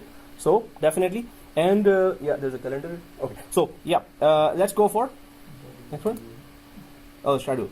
So see this, guys. What does this command do? Anyone can figure out this in next 30 seconds? What is it? So This is the replication between This is the opposite source side. and destination source. it's a reverse replication we are about to configure. Why? Oh, well, if we want any of those scenarios to be happen, that if in case boss says no, reverse replication. But other purpose for now is we want to see those folders, did they end up in that drive. So as soon as we reverse replication, as soon as we configure the reverse replication, that folder, E folder in server 2 will be accessible, right? If it's accessible, you can see all the folders there, if it's replicated. So let's do that. Where do we run that on? Of course, on server 2. Why there's a difference of opinion? Which computer we run it on? We ran the replication on server 1 for to have our information from server 1 to go to server 2. Now we want to do reverse. I think we should do it on server 2. I think to actually. You were correct the first time. Yeah. Right. I'm So confused now. no. The thing is, it can be run on any server. On any server, I think. It can be run on any. No, first I say, then you pick it up. No, that. Oh, okay. No, we knew that. I tried that. Okay, that's good. You're like 20 years ahead of us. What's right with you, man? By mistake? Huh? Oh, okay. That also is good. So, guys, yes, we can run it on from any server. So I'm just gonna put it up there in the A notepad. Go ahead, and we get the idea that yes, we're reversing the whole synchronization. Specifically, also that we want to know that did our folder actually end up there in E drive. So I'm just gonna put that explanation there. This command do reverse replication and save. So refresh your page now and copy the whole thing. You know, the PowerShell with admin privilege is already open in server 1. It's already open. Just paste it there. If it's open on server 2, go ahead, paste it there. It doesn't matter. But on any one server, not on both, right? On any one. Okay, so it's I'm just gonna copy that and Application is not supported when the What? application group Done. what? One got an error, the second you're done, right? Yeah. If you're done successfully, if you don't see any red lines, go to server 2, go to E drive, and is it accessible or not? If it is accessible, do you see all those folders, biryani and samosa there or not? Yeah. Oh, you already see that? Yeah. Perfect, man. It's a party there, right? On server 2, it's a party going on. Let's say if I click on, I use this command on server 2. Yep. I mean, so far I've not done any commands on server 2 yet. Yep. Do you think it will still accept it and try it out? Like it's supposed to work. If you haven't run it already on server 1, it should work. Should we remember these 3 commands? Yes, you have to remember by heart. If you missed any one spelling, they will not hire you. No, we don't have to remember that. Anyhow, Okay, guys, so I'm just reversing the replication now. Enter. And no news is good news, right? There is no news here. So this means it worked, right? So I'm just gonna go to server 2 and E drive and check if my folders are there. Yeah, you were saying? So you said no, there is no need to remember these commands. Like nobody remembers. If you're on a job, if I'm on a job, and they say, "Hey, can you enable replica? Replica storage?" So the next question from the boss will be, "Do you have the written document in front of you?" If you don't have, he or she will be actually saying, "Hey, what's your standards of doing work here?" So you must have that step by step. They know already that it is not possible to remember this kind of commands. Exactly. They know. So you must have a plan A, written document. Plan B also should be there. If it doesn't work, what is your plan B? You have to tell the boss already that. Mhm. So you must have tested that already, or you will tell the boss, "Hey, let me test that," right? If it's not urgent. So guys, I'm on server 2 here, and I'm double clicking E drive, and there is my samosa biryani. Yay! Oh, yep. So Shahul tend to do different experiments while the class is going on. no, I was just following it. I doubt that. Are you on server 1? Yeah, so, And did you do any change? no, I didn't do anything. No, just. Okay. Just a second. this operation is not supported with replication group replication 2 is in initial block copy as it no, so it's already replicating. So did you check your firewalls on board? Yes. It's on, right? Oh. So it's just, you know, you have to get rid of this, like you have to wait it out. This Oh. application is going on right now. It's not going to accept the reverse application until the first initial application is not done yet. Which was done for everyone else. I would want to restart any one of those if it takes longer time. It's already long. You can just go ahead and restart.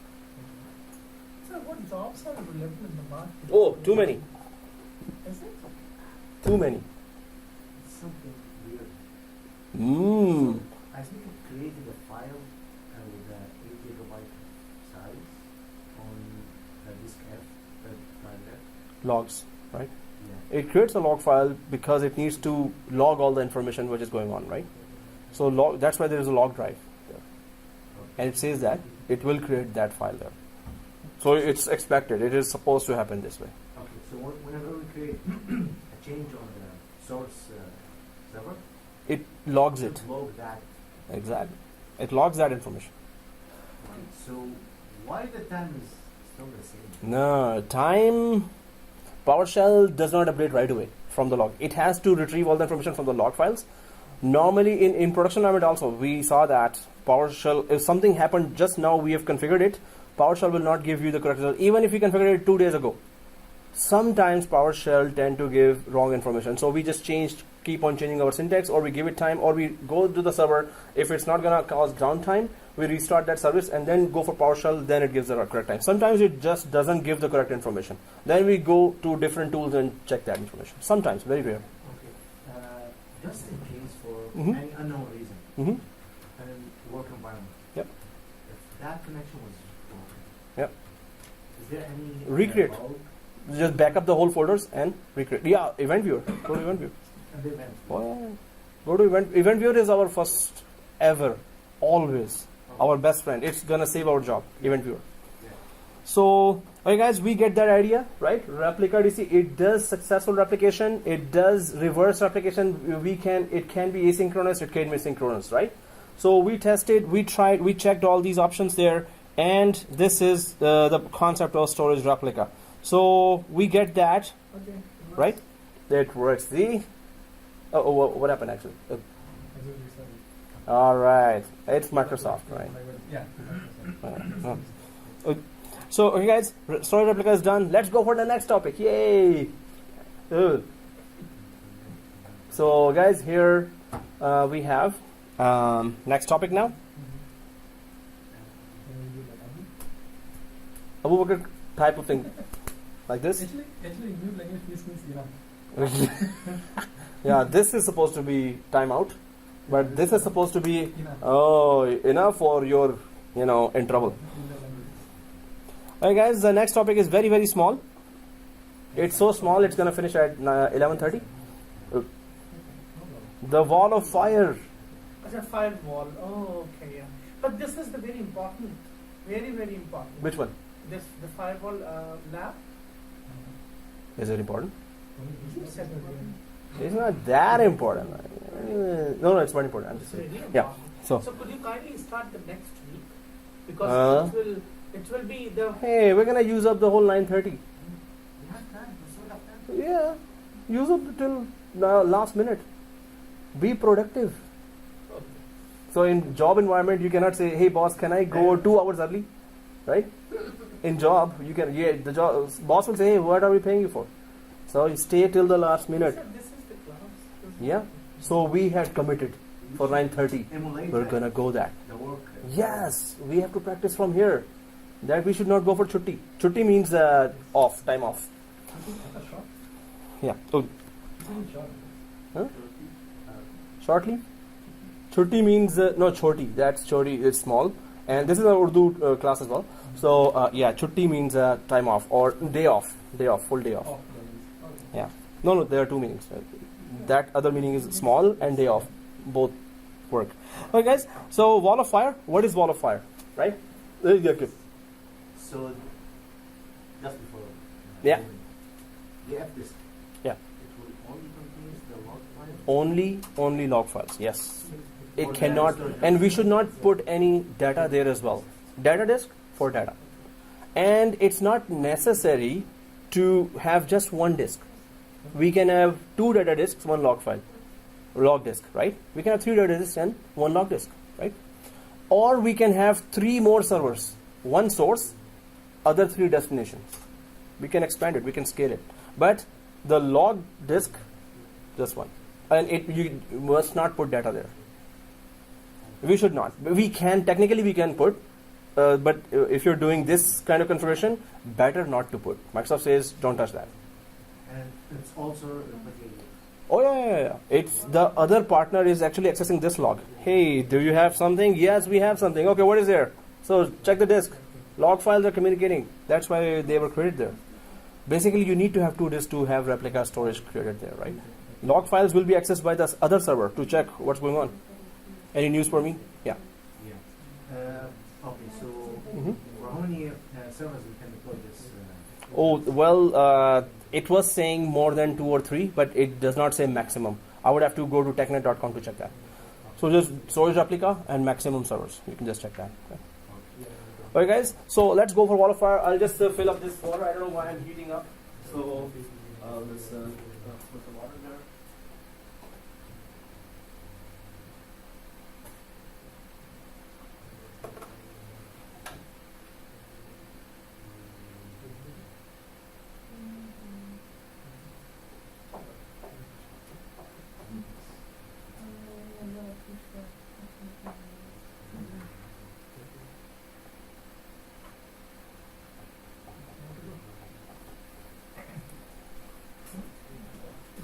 Alright, guys.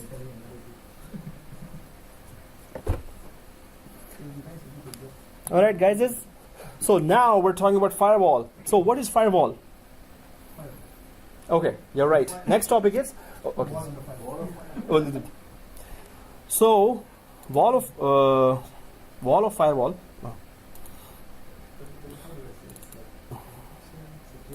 No, it's a security. It's for security. It is. An isolation solution.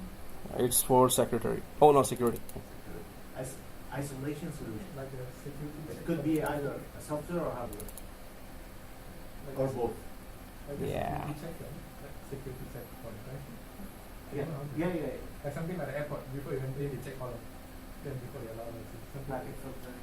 Yeah. It does many things. Yeah. So, any to be short, As a- security. No, as I said, isolation solution. Okay. So you're gonna isolate something. You're gonna put a rules in order the things either to go in or out. Those are allowed, those are not allowed. Those are allowed to go in, those are only out. Based on rules. How it works on ground. Software and hardware. Could be a software. Or both. Am I right? Or You am. Excellent. So definitely, guys, building a firewall. Good. Building is human bricks. I could build that. Yeah, we could gather that 700 bricks. I don't know. Last one I didn't know. Wow, why my throat is really drying up? after the program that protects the Yeah, computer the heat. by allowing Yeah, the certain heat. types of Near a heat source, Exactly. yeah. See, so simple. So a firewall is a software program that, it's a software program that protects a computer or a network by allowing certain types of network traffic in and out of the system while blocking others. So the first rule of firewall is, as soon as you implement that, block everything. That's the best thing to do, right? Block everything. Now what you need one by one, open it, right? So, yeah, it is a hardware firewall as well. Definitely, but there's a software inside, so that's what they're saying. This is Microsoft slide. So Microsoft never created a hardware version of that. If it was a Cisco course, we would have been talking about it's a hardware appliance, right? So here, firewall is essentially a series of filters that examine the contents of the packet. What does that mean? Packets of information. What is packet anyway in network? It's the smallest part of Contains amount. Like electron, Reference. proton? No. Okay. smallest part that can be sent to an network. And what it contains, To me, it's the destination and the So head, source and destination, IP address, MAC address, and there's a data load in the middle, right? So what data is there? Suppose there's an email, hey, how are you? So it might be divided into 20 packets or 30 packets or maybe 200 or 300 packets, and hey word or H word is just going through that one packet, or half of H is going through that one packet. This is the first time I'm doing this way. So anyway, but the packets, of course, it has to, the firewall, it goes to the firewall checks, hey, which port are you coming from? Port 25? Oh, it's an email port, and it's blocked actually in firewall, so you cannot leave.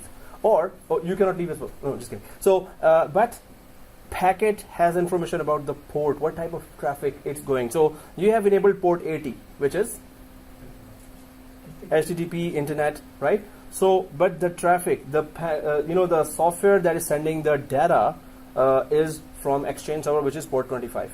So port 25 is blocked on firewall. So it will check the packet. Oh, port 25 traffic is coming from. Whoa, stop it right there. And packets will be all discarded, drop. Right? So it examines the contents of packets and the traffic patterns to and from the network to determine which packets they should allow to pass through the filter. So we're going to allow our traffic through, or we're going to disallow the traffic, right? HTTP traffic, telnet traffic, FTP traffic, DNS, the port is 53. For Active Directory, the port is 389. For RDP, the port is Remote Desktop Protocol, port is 3389, right? So there are some common ports there. Telnet port is 21, 23, 33? It's 23. FTP is what? 21. File Transfer Protocol. No, but these are, we should keep on repeating those because, I tend to forget as well. It's we don't use it every day. So, yeah, it's okay to not remember them. It's not okay, but it's okay. But it's natural. What am I talking about? So, anyway. So, yeah, network scanner applications that probe systems for underground ports, unguarded ports, underground. Seriously, what's wrong with it? Underground. So unguarded ports, which are essentially unlocked doors that attackers can use to gain access to the system. So what is it talking about now? Network scanner application. Can you name one network scanner application? Sniffers. So there are network scanner applications. First of all, they scan that which ports are open in our firewall right now. Which ports are open on this server, this server, this server. There's port 25 open in one server, suppose port 80 open, port 3389 open, which is a very common one, remote desktop port, right? So there are some network scanners. So if you turn on the firewall, of course, it will not be able to check any of those ports there, right? IP scanner. Yeah. And then there is sniffers as well. What is sniffer? It sniffs the traffic, grabs the traffic, right, from any computer. So, and the most famous one is it's used for diagnostic as well, which is Wireshark. Wireshark you should know because in many interviews they ask me as well. I keep on giving interviews for level 2, level 3. So they just to know the market, and maybe there's a job that is so easy and there's a lot of money. Anyway, so yeah, there's no such thing. But we should keep on interviewing or going for interviews. Yeah. So unguarded ports, which are essentially unlocked doors. So how many ports are there total? 65,000 something. Yeah. How many ports are being used as standard ports? Less than 1024 ports are. So when I ask you DNS port, Active Directory port, RDP port, so and for SQL server, port 1433, right? Exchange server 25 and 110 port. So ports are there. There are some standard ports. So 1024 ports are for standard applications that everyone knows. Okay, port 25 is for Exchange server port. This port is for that. Other than that, above that are all not being assigned to any proper application yet, right? So those ports you can use to communicate. If the firewall has not blocked those, you can go through port 2020, right? You can try to use that port to access any computer if they don't have proper security there in the firewall. So Trojan horse, if you know horse riding, you can use this. Trojan horse applications that open a connection to a computer on the internet, enabling an attacker on the outside to run programs or store data on the system. Anyone has any idea what that means? What does Trojan horse do? Well, so you double click some file there. Okay, it's from a friend, and some file. Oh, it looks like it just you have pity on that face. That's good. But actually, behind that file or attached that file is a Trojan horse. So as soon as you double click that, it opens a door from your computer to hacker's computer. All you need to do is double click that image. That's it. You're gone. So you have given access to the hacker, would-be hacker. So hacker could be your friend just testing some hacking tools, and he or she would just attach that to a very famous photo. And hey, check it out, it's a very cool photo. Double click, that person is in now, right? So it goes to, so that's why antiviruses and anti-malware, they all try to detect that. Is there a software attached to this image or this link there? That looks weird. So we should not be just double clicking every link. But even if from trusted sources, we just don't know when somebody's testing on us, testing his or her hacker skills, right? So attackers that obtain passwords by illicit means, such as social engineering. Can I get a password from you by social engineering? What does that mean? Social engineering. Is it? I can talk to you on a chatting. Oh, where were you born? Okay. Oh yeah. Some other time. Oh yeah, your birthday is this. Okay. Which city you like? What are your favorites? Gathering information. Yeah, gathering information. Social, and then connection. guess your password from that. Some people are very sharp and they go for social engineering, make contact with you, and then they can. And guessing, my friends, many times. Create a book about. Yeah. So how to grab others' password by just social engineering, by knowing that person, by just, even if you don't know, Facebook, you put enough information there, so they get to know your personality and they can go very near to guessing your passwords. It is happening. So the more information we give out in that social media, somebody's using that. Anyway, we know already that many companies are using that information. Today, I'm gonna delete my Facebook account. Yeah, right. Okay, so attackers that obtain passwords by illicit means, such as social engineering, and then use remote access technologies to log on to a computer from another location and compromise its data and programming. So they can get to your computer. If I sent you one link, and of course, as students, you will click that link, and I can gain access to your computers like this. Copy all your files from there and put it on Google Drive, and then share the link with you. Hey, these are your files. This can happen to anyone, from anyone. Unknown link, yeah. So if you trust a person, okay. That's a simple thing. And that's how, when I was system administrator in university, back in university, so there were so many friends I had there. It was university, right? So I just put one MSN Messenger there. That time it was very famous. That messenger was exactly that application, but it was username, password was there, and behind there was a text file it was connected to. So it looked like that it's a MSN Messenger. I was saying, hey, I cannot connect. Can you connect? So then the first friend came, he put his username, password, it connected, because that was not a MSN Messenger. It was just, it looks like that. Behind it was just taking your username and passwords. It was putting whatever you put there. Oh, it's not working. Second one, come on, man, it's not working. I took the passwords of 10 of my friends. Then I double clicked the text file. Hey, these are your passwords? And they were like, whoa, ouch. Okay, so that was so easy. When you trust somebody, there is no way you can say no to that. That was an easy way. You Yeah. can send it as a link, Yeah. an email. Yeah. It contains the same web page that you Oh, use, yeah. like Yahoo.com, Hotmail. So the person's gonna try to log in. So he's gonna put his accountant. That's it.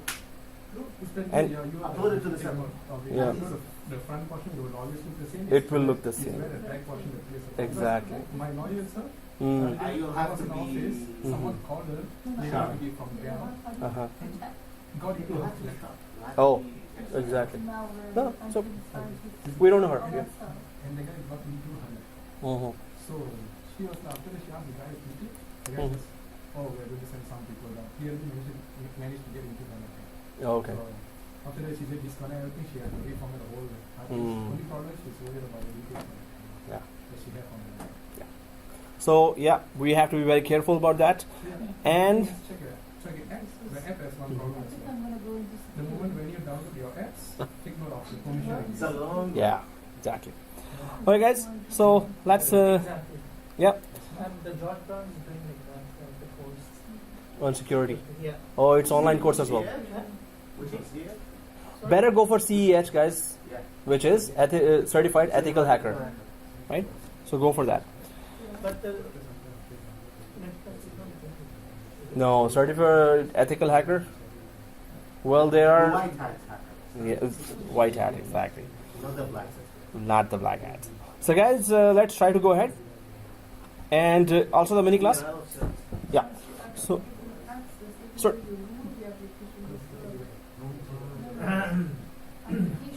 Install the application, accept whatever, even though despite the fact you can read it, there's still have to be access to your phone.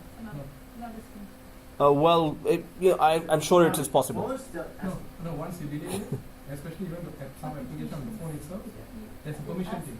If Yeah. you can choose to deny, Like the app- Yeah. you can even try to play the same app, but if the Yeah, app or needs access to your that source contact or something. and you deny it, it wouldn't work. It will start to stop. Yeah, exactly. So, like out of all permission, you can actually Only if you one or trust two, them. right? Yeah. Like Mhm. Otherwise, don't use and your location. Because some Okay, so like let's say things you need you that uninstall two things. let's say And you don't need Come back. Yeah, the world, it's a wild west out there. So, service attacks. huh? Yeah. So denials of service attacks that use authorized access points to bombard a system with traffic, preventing legitimate traffic from reaching the computer. How do we do that, guys? Anyone knows how to launch a denial of service attack? You can do the ping with the. oh yeah, the multiple things.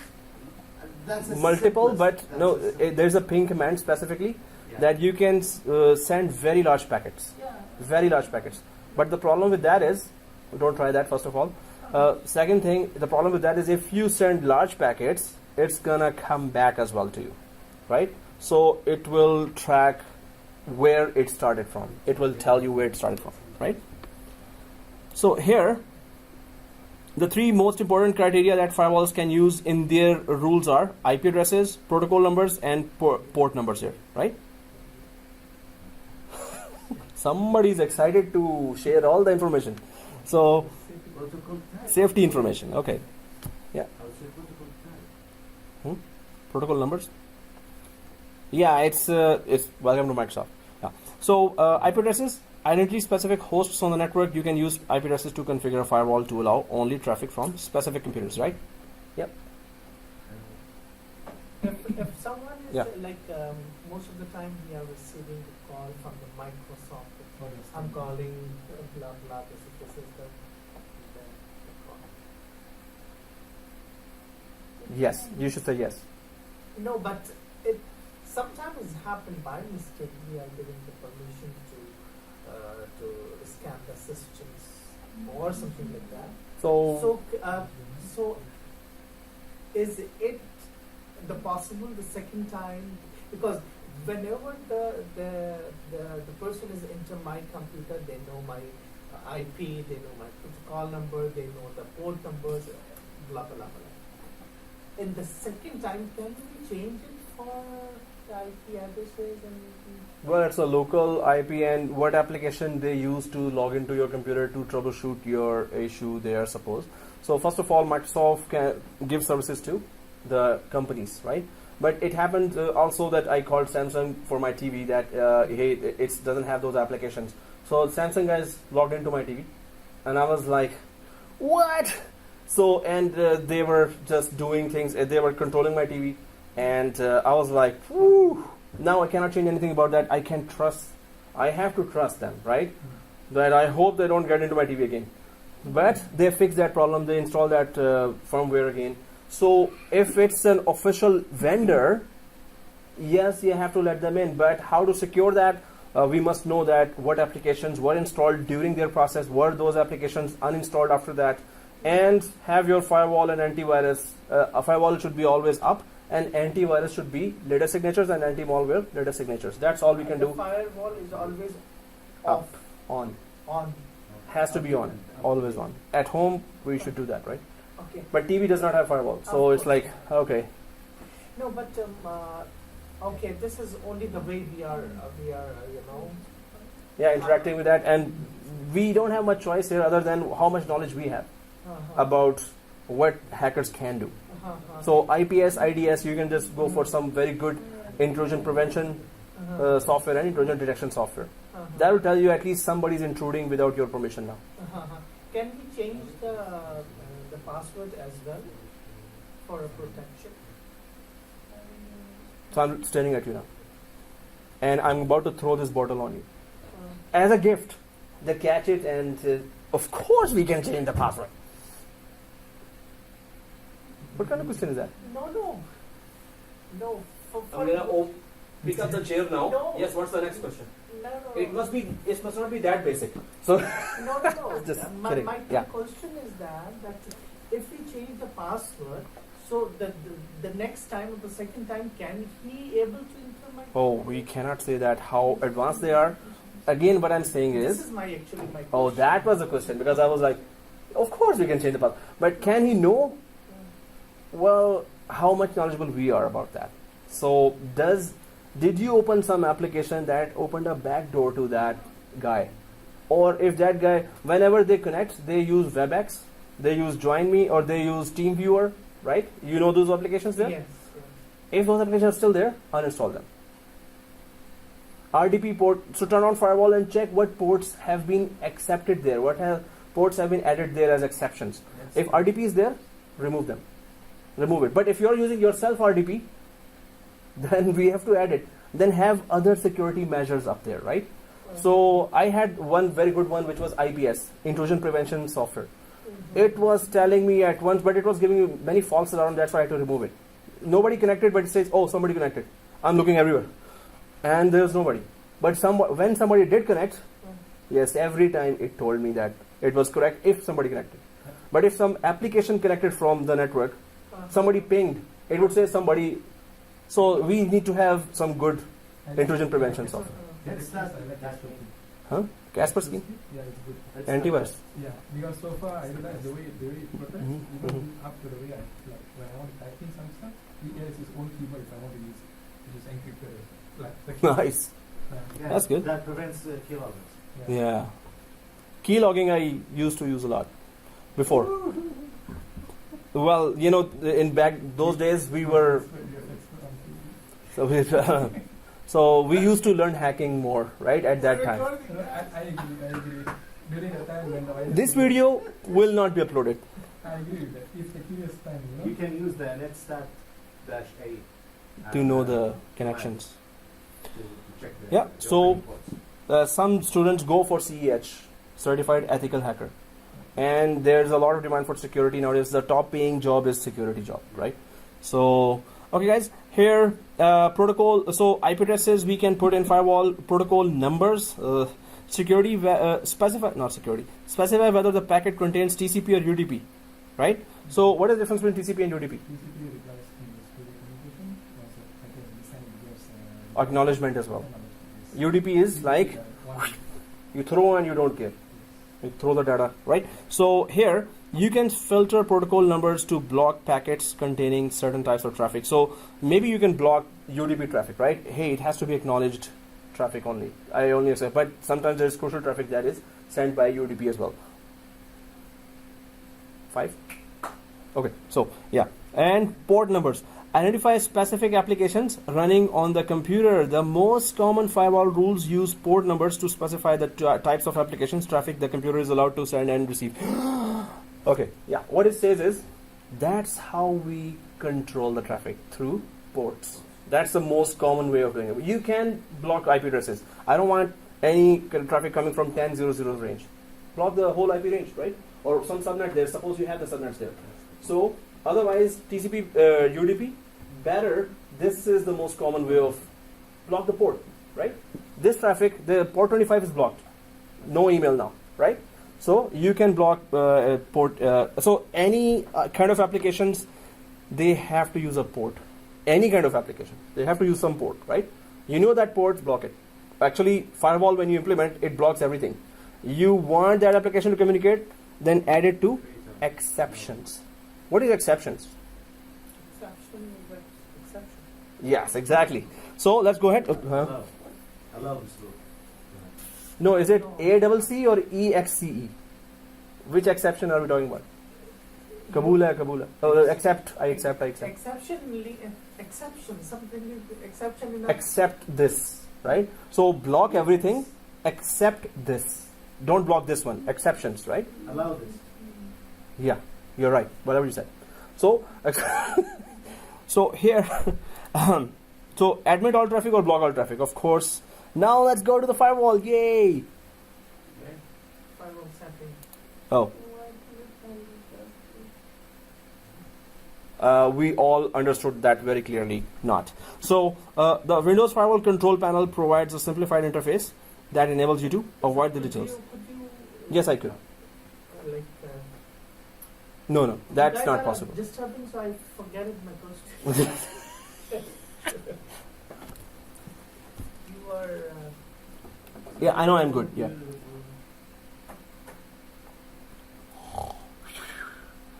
So Windows Firewall security. Somebody snoring. Okay. And sorry, and I was waiting for your question all this time. just explain it because Oh, you're still excited with the cell phone, right? I Yeah. was emailing the prosecutor regarding some issues. Yeah, prosecute him. Here I have something on the message issue. Oh. Okay, so I'm just trying to settle something. I just received a phone call. Oh. Oh, okay. So, Excuse me. yeah, excused. So that's good. That's, I don't know, good. Yeah. So, for full access to firewall rules and more sophisticated functions, you must use the advanced Windows Firewall with Advanced Security Console, right? So many of the roles and features included in 2012 are to automatically open the appropriate firewall ports when you install them. This thing says, suppose you are on a domain controller. You have Active Directory, you have DNS already installed, right? So yeah, this is PowerShell. Yeah. So okay. So here, when suppose you have turned off the firewall just like we do. We turn off the firewall on domain controller, right? But suppose we turn it on. Not suppose, we're gonna do that. So when we turn it on, you will find that normally what happens is when you turn on the firewall, any application you install, you have to add its exception yourself manually. But in this case, if it detects a Microsoft application there on a Windows firewall, it will add automatically the exception that Active Directory traffic or activity installed. Let me open the port for that automatically for us. And let the firewall then say, oh, DNS is also installed. Let me open 53 port myself. It's gonna automatically open Active Directory and DNS ports for us, yeah. right? So we have to check ourselves per server which ports have been automatically opened that may be without our knowledge. Maybe we don't want that traffic to be there, and maybe in future we're about to uninstall that application, right? So it is, you're gonna see that some ports are already automatically allowed. That's a real firewall. Yeah, that's a real firewall. Of course it's a real firewall. No, I mean real. You can't control it. So you were saying it was a toy firewall on Windows? So, okay guys, the system warns you of firewall issues. Okay. Now let's go to firewall. Yay! Yay! Yay! Oh, okay. So yeah. Hey. So Set up record current.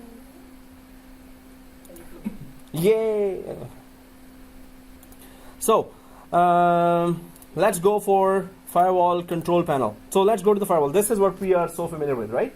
So let's turn it on, right? And let's start adding exceptions, which is what we are trying to allow, what we're trying to block here. Now, Which one is important for us to allow? yeah, we're gonna check that by turning on the firewall. So let's go to server 1. Server 1. And then, where's the firewall on server 1, guys? Oh, we know that. Local. Yes. Local server, and then we go for Windows firewall, which is public off. So when you click that and you see this, right? 1 second means 1 means 1. Okay. Translation freely provided. Okay. Yeah. Yeah. So here you can see domain networks, private networks, and guest or public networks. What are these three?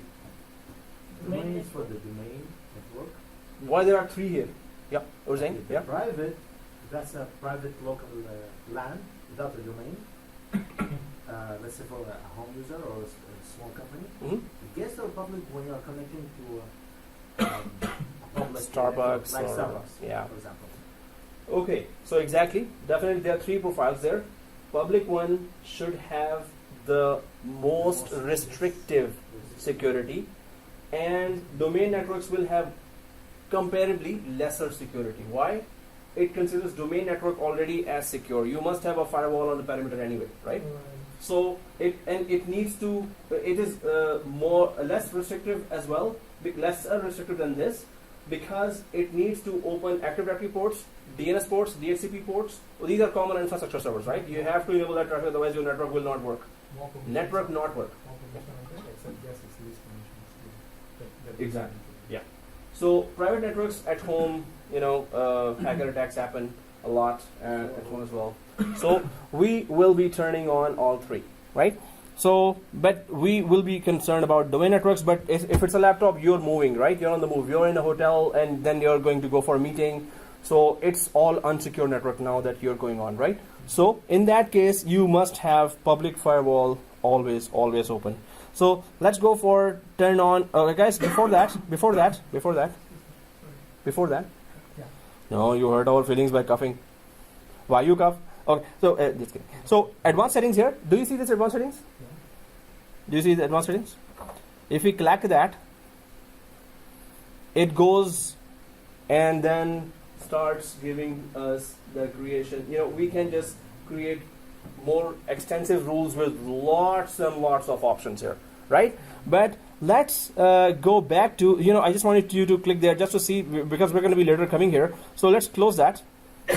Let's close that. And this, let's turn it on. Turn Windows Firewall on or off, right? So once we turn it on, well, it's showing this page, right? So click turn on, turn on, turn on. But when you turn on, you can see block all incoming connections, including those in the list of allowed apps. What does that mean? So some apps are allowed to communicate, but you say no, I don't need any communication. For now, just turn off everything, right? Then I'm gonna one by one open everything. That's the one approach. And then notify me when Windows Firewall blocks a new app. That is always very helpful, because it pops up every time, oh, this application is about to run. Normally at home, it's very annoying for me. So I should not have turned it off, but in today's environment, I should keep it on that, hey, what application is trying to turn on and run in the background right now, right?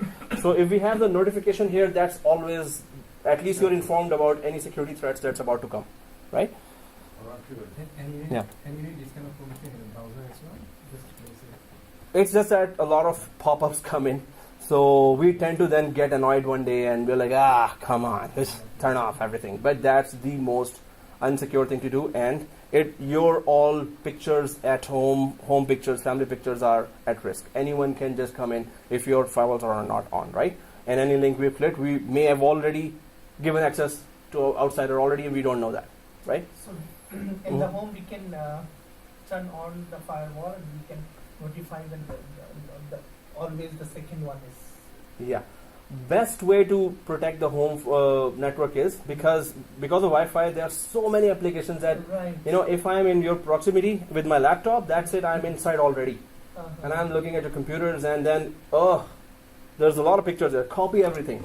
Anyone can do that. So best is MAC address. Put MAC address one by one. It's annoying, but only it will go for MAC address. If MAC address is there, it's going to let you connect to the Wi-Fi. Otherwise, it will not. So you may have 10, 20 devices there, or less or more. Just go for put MAC address of everything. So any new device cannot connect unless the MAC address is there, right? And keep changing your DSL router password. And make it very difficult. Okay. Exactly. Okay, yeah. That's the last attacks, On? the hacking attacks, and they're using the routers themselves. Yeah, they're using the routers themselves. Exactly. So if you let them go into the router, of course, let's keep on changing the password and have it MAC address based, IP or access to the router. So if we have done this, guys, let's press OK. All right. Yeah, on server 1. So it should look like this And now. the same thing we can get in my laptop too as well. Yes, yes. So turn on that, but after that, do you see this?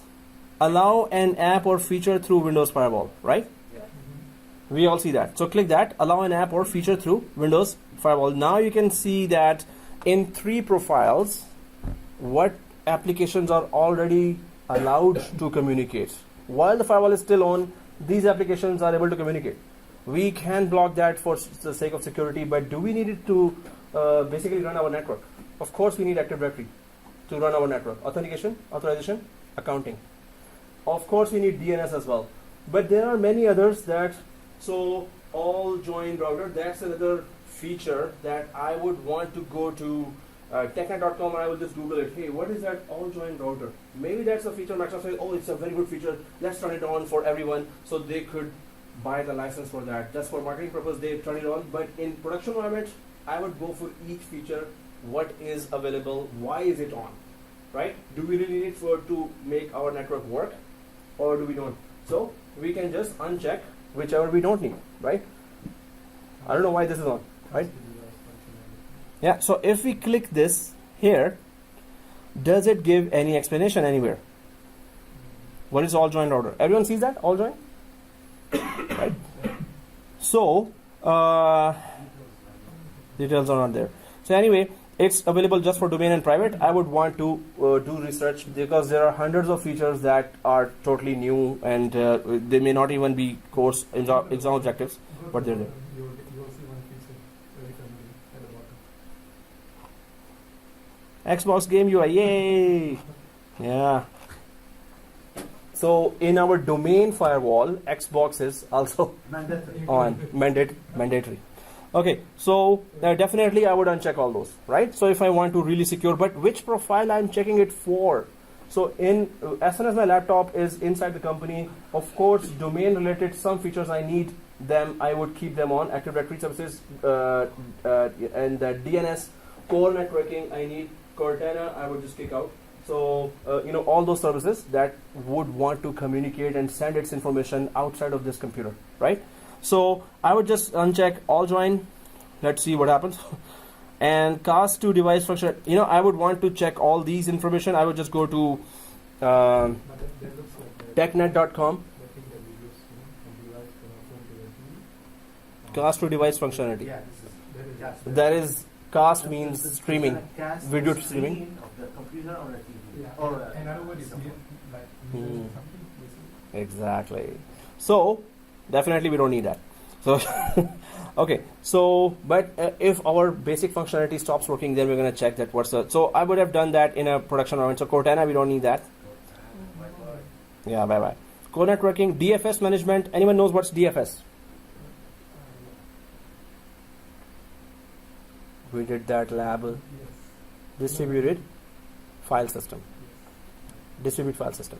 So DFS management is just that it's like StorageReplica. We just did StorageReplica. DFS is one server here, all folders, or one server or any one folder, specific just one folder. You synchronize with another server.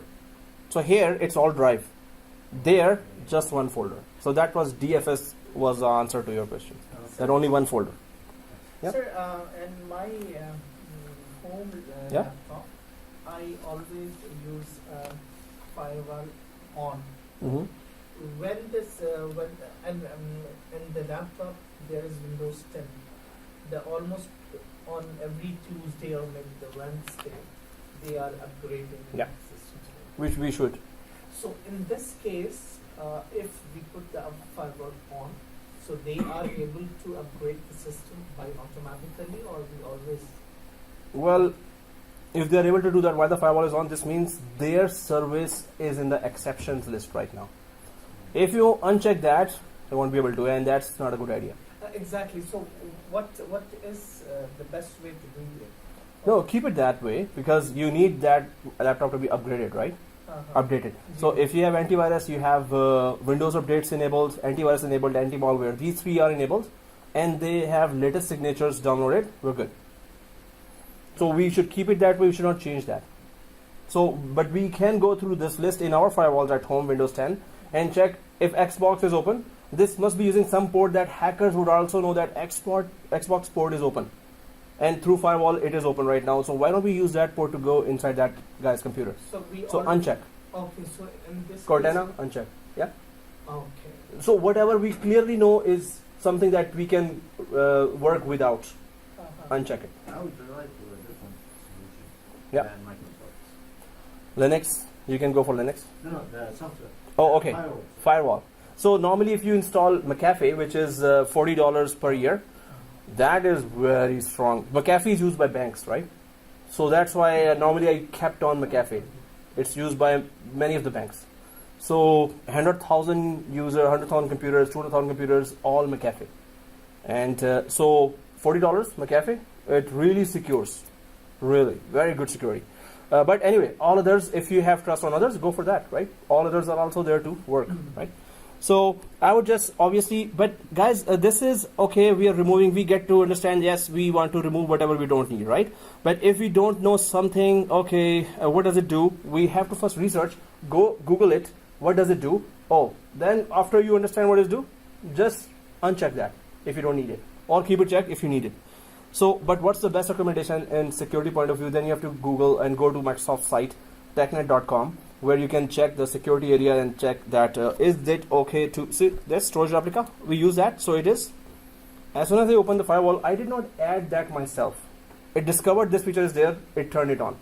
Maybe later I don't need that, but this is already added as an exception. So that's kind of a risk. So I would revisit after maybe 3 months, maybe 4 months. I would revisit my servers just to check the firewall configurations, or I would have a PowerShell commandlet to know what ports are open, what applications are open, what ports I can listen to, right? So that's why in banks there is a separate task of server hardening. There is a task called server hardening. That is all about securing the server, and there's a very big script we are supposed to run server hardening, and it closes, remove, close, many areas, many of the Windows things that the security experts have told the bank guys that okay, so they've created that script and then they run it for server hardening. So their servers are really secure, really tightly secured. So that is in every big company. You will see server hardening. As soon as the new server comes, they say, hey, did you do server hardening? If it is done, get the approval and run that script. Another guy will run the script, and that script would check all those areas that were closed, that were supposed to be closed, right? And then it will give you a point. Okay, its success rate is this. It's 80%. If it is green, yes, server hardening is done. So that's all automated by script that they created themselves. Yeah. Cannot we manage that through the network remotely? What? No, it's a new server, right? It's a new server. Okay. So new server, before connecting to network, we need to harden it. After connecting to network, there could be anyone making connection there. So before connecting to server, before connecting to network, we can harden that. But normally we do connect to the network and we run that script from a file server. That blocks a lot of registry entries there. That removes lots of software unneeded. That disables a lot of services there, which were gone through for 1 or 2 years after checking that, right? So server hardening, we can grab that script from any bank if you were ever employed there. Okay, yeah. So you start securing each machine One by one. One by one before connecting to Yes, that script has to be run. This is our process in Scotiabank, but there are many other banks. Same process. You have to go through server hardening. You have to run that software tool. If you are done with that, run that script against it. It will tell you yes, it is secure now.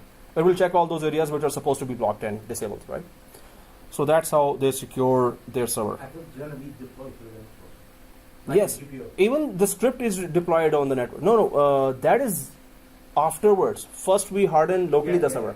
Then the group policy based security comes later. So that's another layer of security. Okay guys, so we get the idea that okay, we can check and check, but how about giving access to an application here, right? It's gonna go long now. So we have 5 minutes left. So so we can just go for this one and then we call it then we can call it a Wednesday. Okay, so allow another app. Or we can stay here till 10:30. No, please. Please, yes. Please longer. Let's grab this guy and So no, we're still coming for next class. I shall tie him up on the pole by Yeah, tie him up on the Tie him pole. up on the pole and stay Yeah, there and- pick him up and tie it on the pole. until the school comes. Okay, so allow another app. Click that. I think all of us should have an experience such as Exactly. No, we're gonna have a next class. Now, when we are deciding Microsoft Firewall, but with a different type of tying on the pole, that no, huh? Not with the On other Microsoft- firewalls. Yeah. We Oh all yeah, have computers. this is must. So we should have an antivirus and a firewall. Yes. Do we have antivirus everywhere? Should We bypass should- this thing. Yes. We should do a testing, hacking testing ourselves. Just by expiry. Would you? Okay, so all of us have computers. Most of them have antivirus solutions, right? Which doesn't work. Yeah. So I So need most to of them learn. have firewalls. firewalls So I turn whatever on. you install this software is gonna, whenever you try to open any application, it's gonna ask for permission. Yes, Do you yes. allow this? Usually all the Windows it comes with what is that? Defender? Or something? Malware Windows Defender. That also has to be. That's the So- basic thing that's the firewall that's actually No, built if in. we, Not plain, yeah. So, no, if we give the permission, then the problem, the Microsoft, we are not able to update the Microsoft 10. This is the problem. You can disable the antivirus of Microsoft. Actually, it will be disabled by itself whenever you install and use antivirus by default. Yeah, it's gonna be. It's gonna be No, disabled by itself. antivirus still also checks that Windows updates. It has exceptions because it knows that it's being installed on the Windows. So if you really implement that antivirus and it blocks your Windows updates as well, although I've installed that and it doesn't block at least Windows updates, it lets that go because it knows that this is crucial for the computer, right? Yeah. Otherwise, Microsoft will sue them that hey, you're blocking our updates. for sure. There's there are many security software. K9 is one of them. So at home, if you have, you want to protect your kids from going to different sites, this K9 is a free one and it blocks on very effectively all the sites. So there's a level block every type of site, block some type of site, block some level of site. Its name is K9 Web Protection. It's free. It's effective. And K9 is it? Free. Okay. Free. For example. K9. Not AK. Hey. Alright guys, so but I would ask you to go for IPS, intrusion prevention software and intrusion detection software. Go for those and try to check which one is the best one, IPS and IDS, right? Anyway, okay guys, this is it, and we're gonna continue our prevention, intrusion prevention and intrusion detection, both IPS and IDS. So I'm just gonna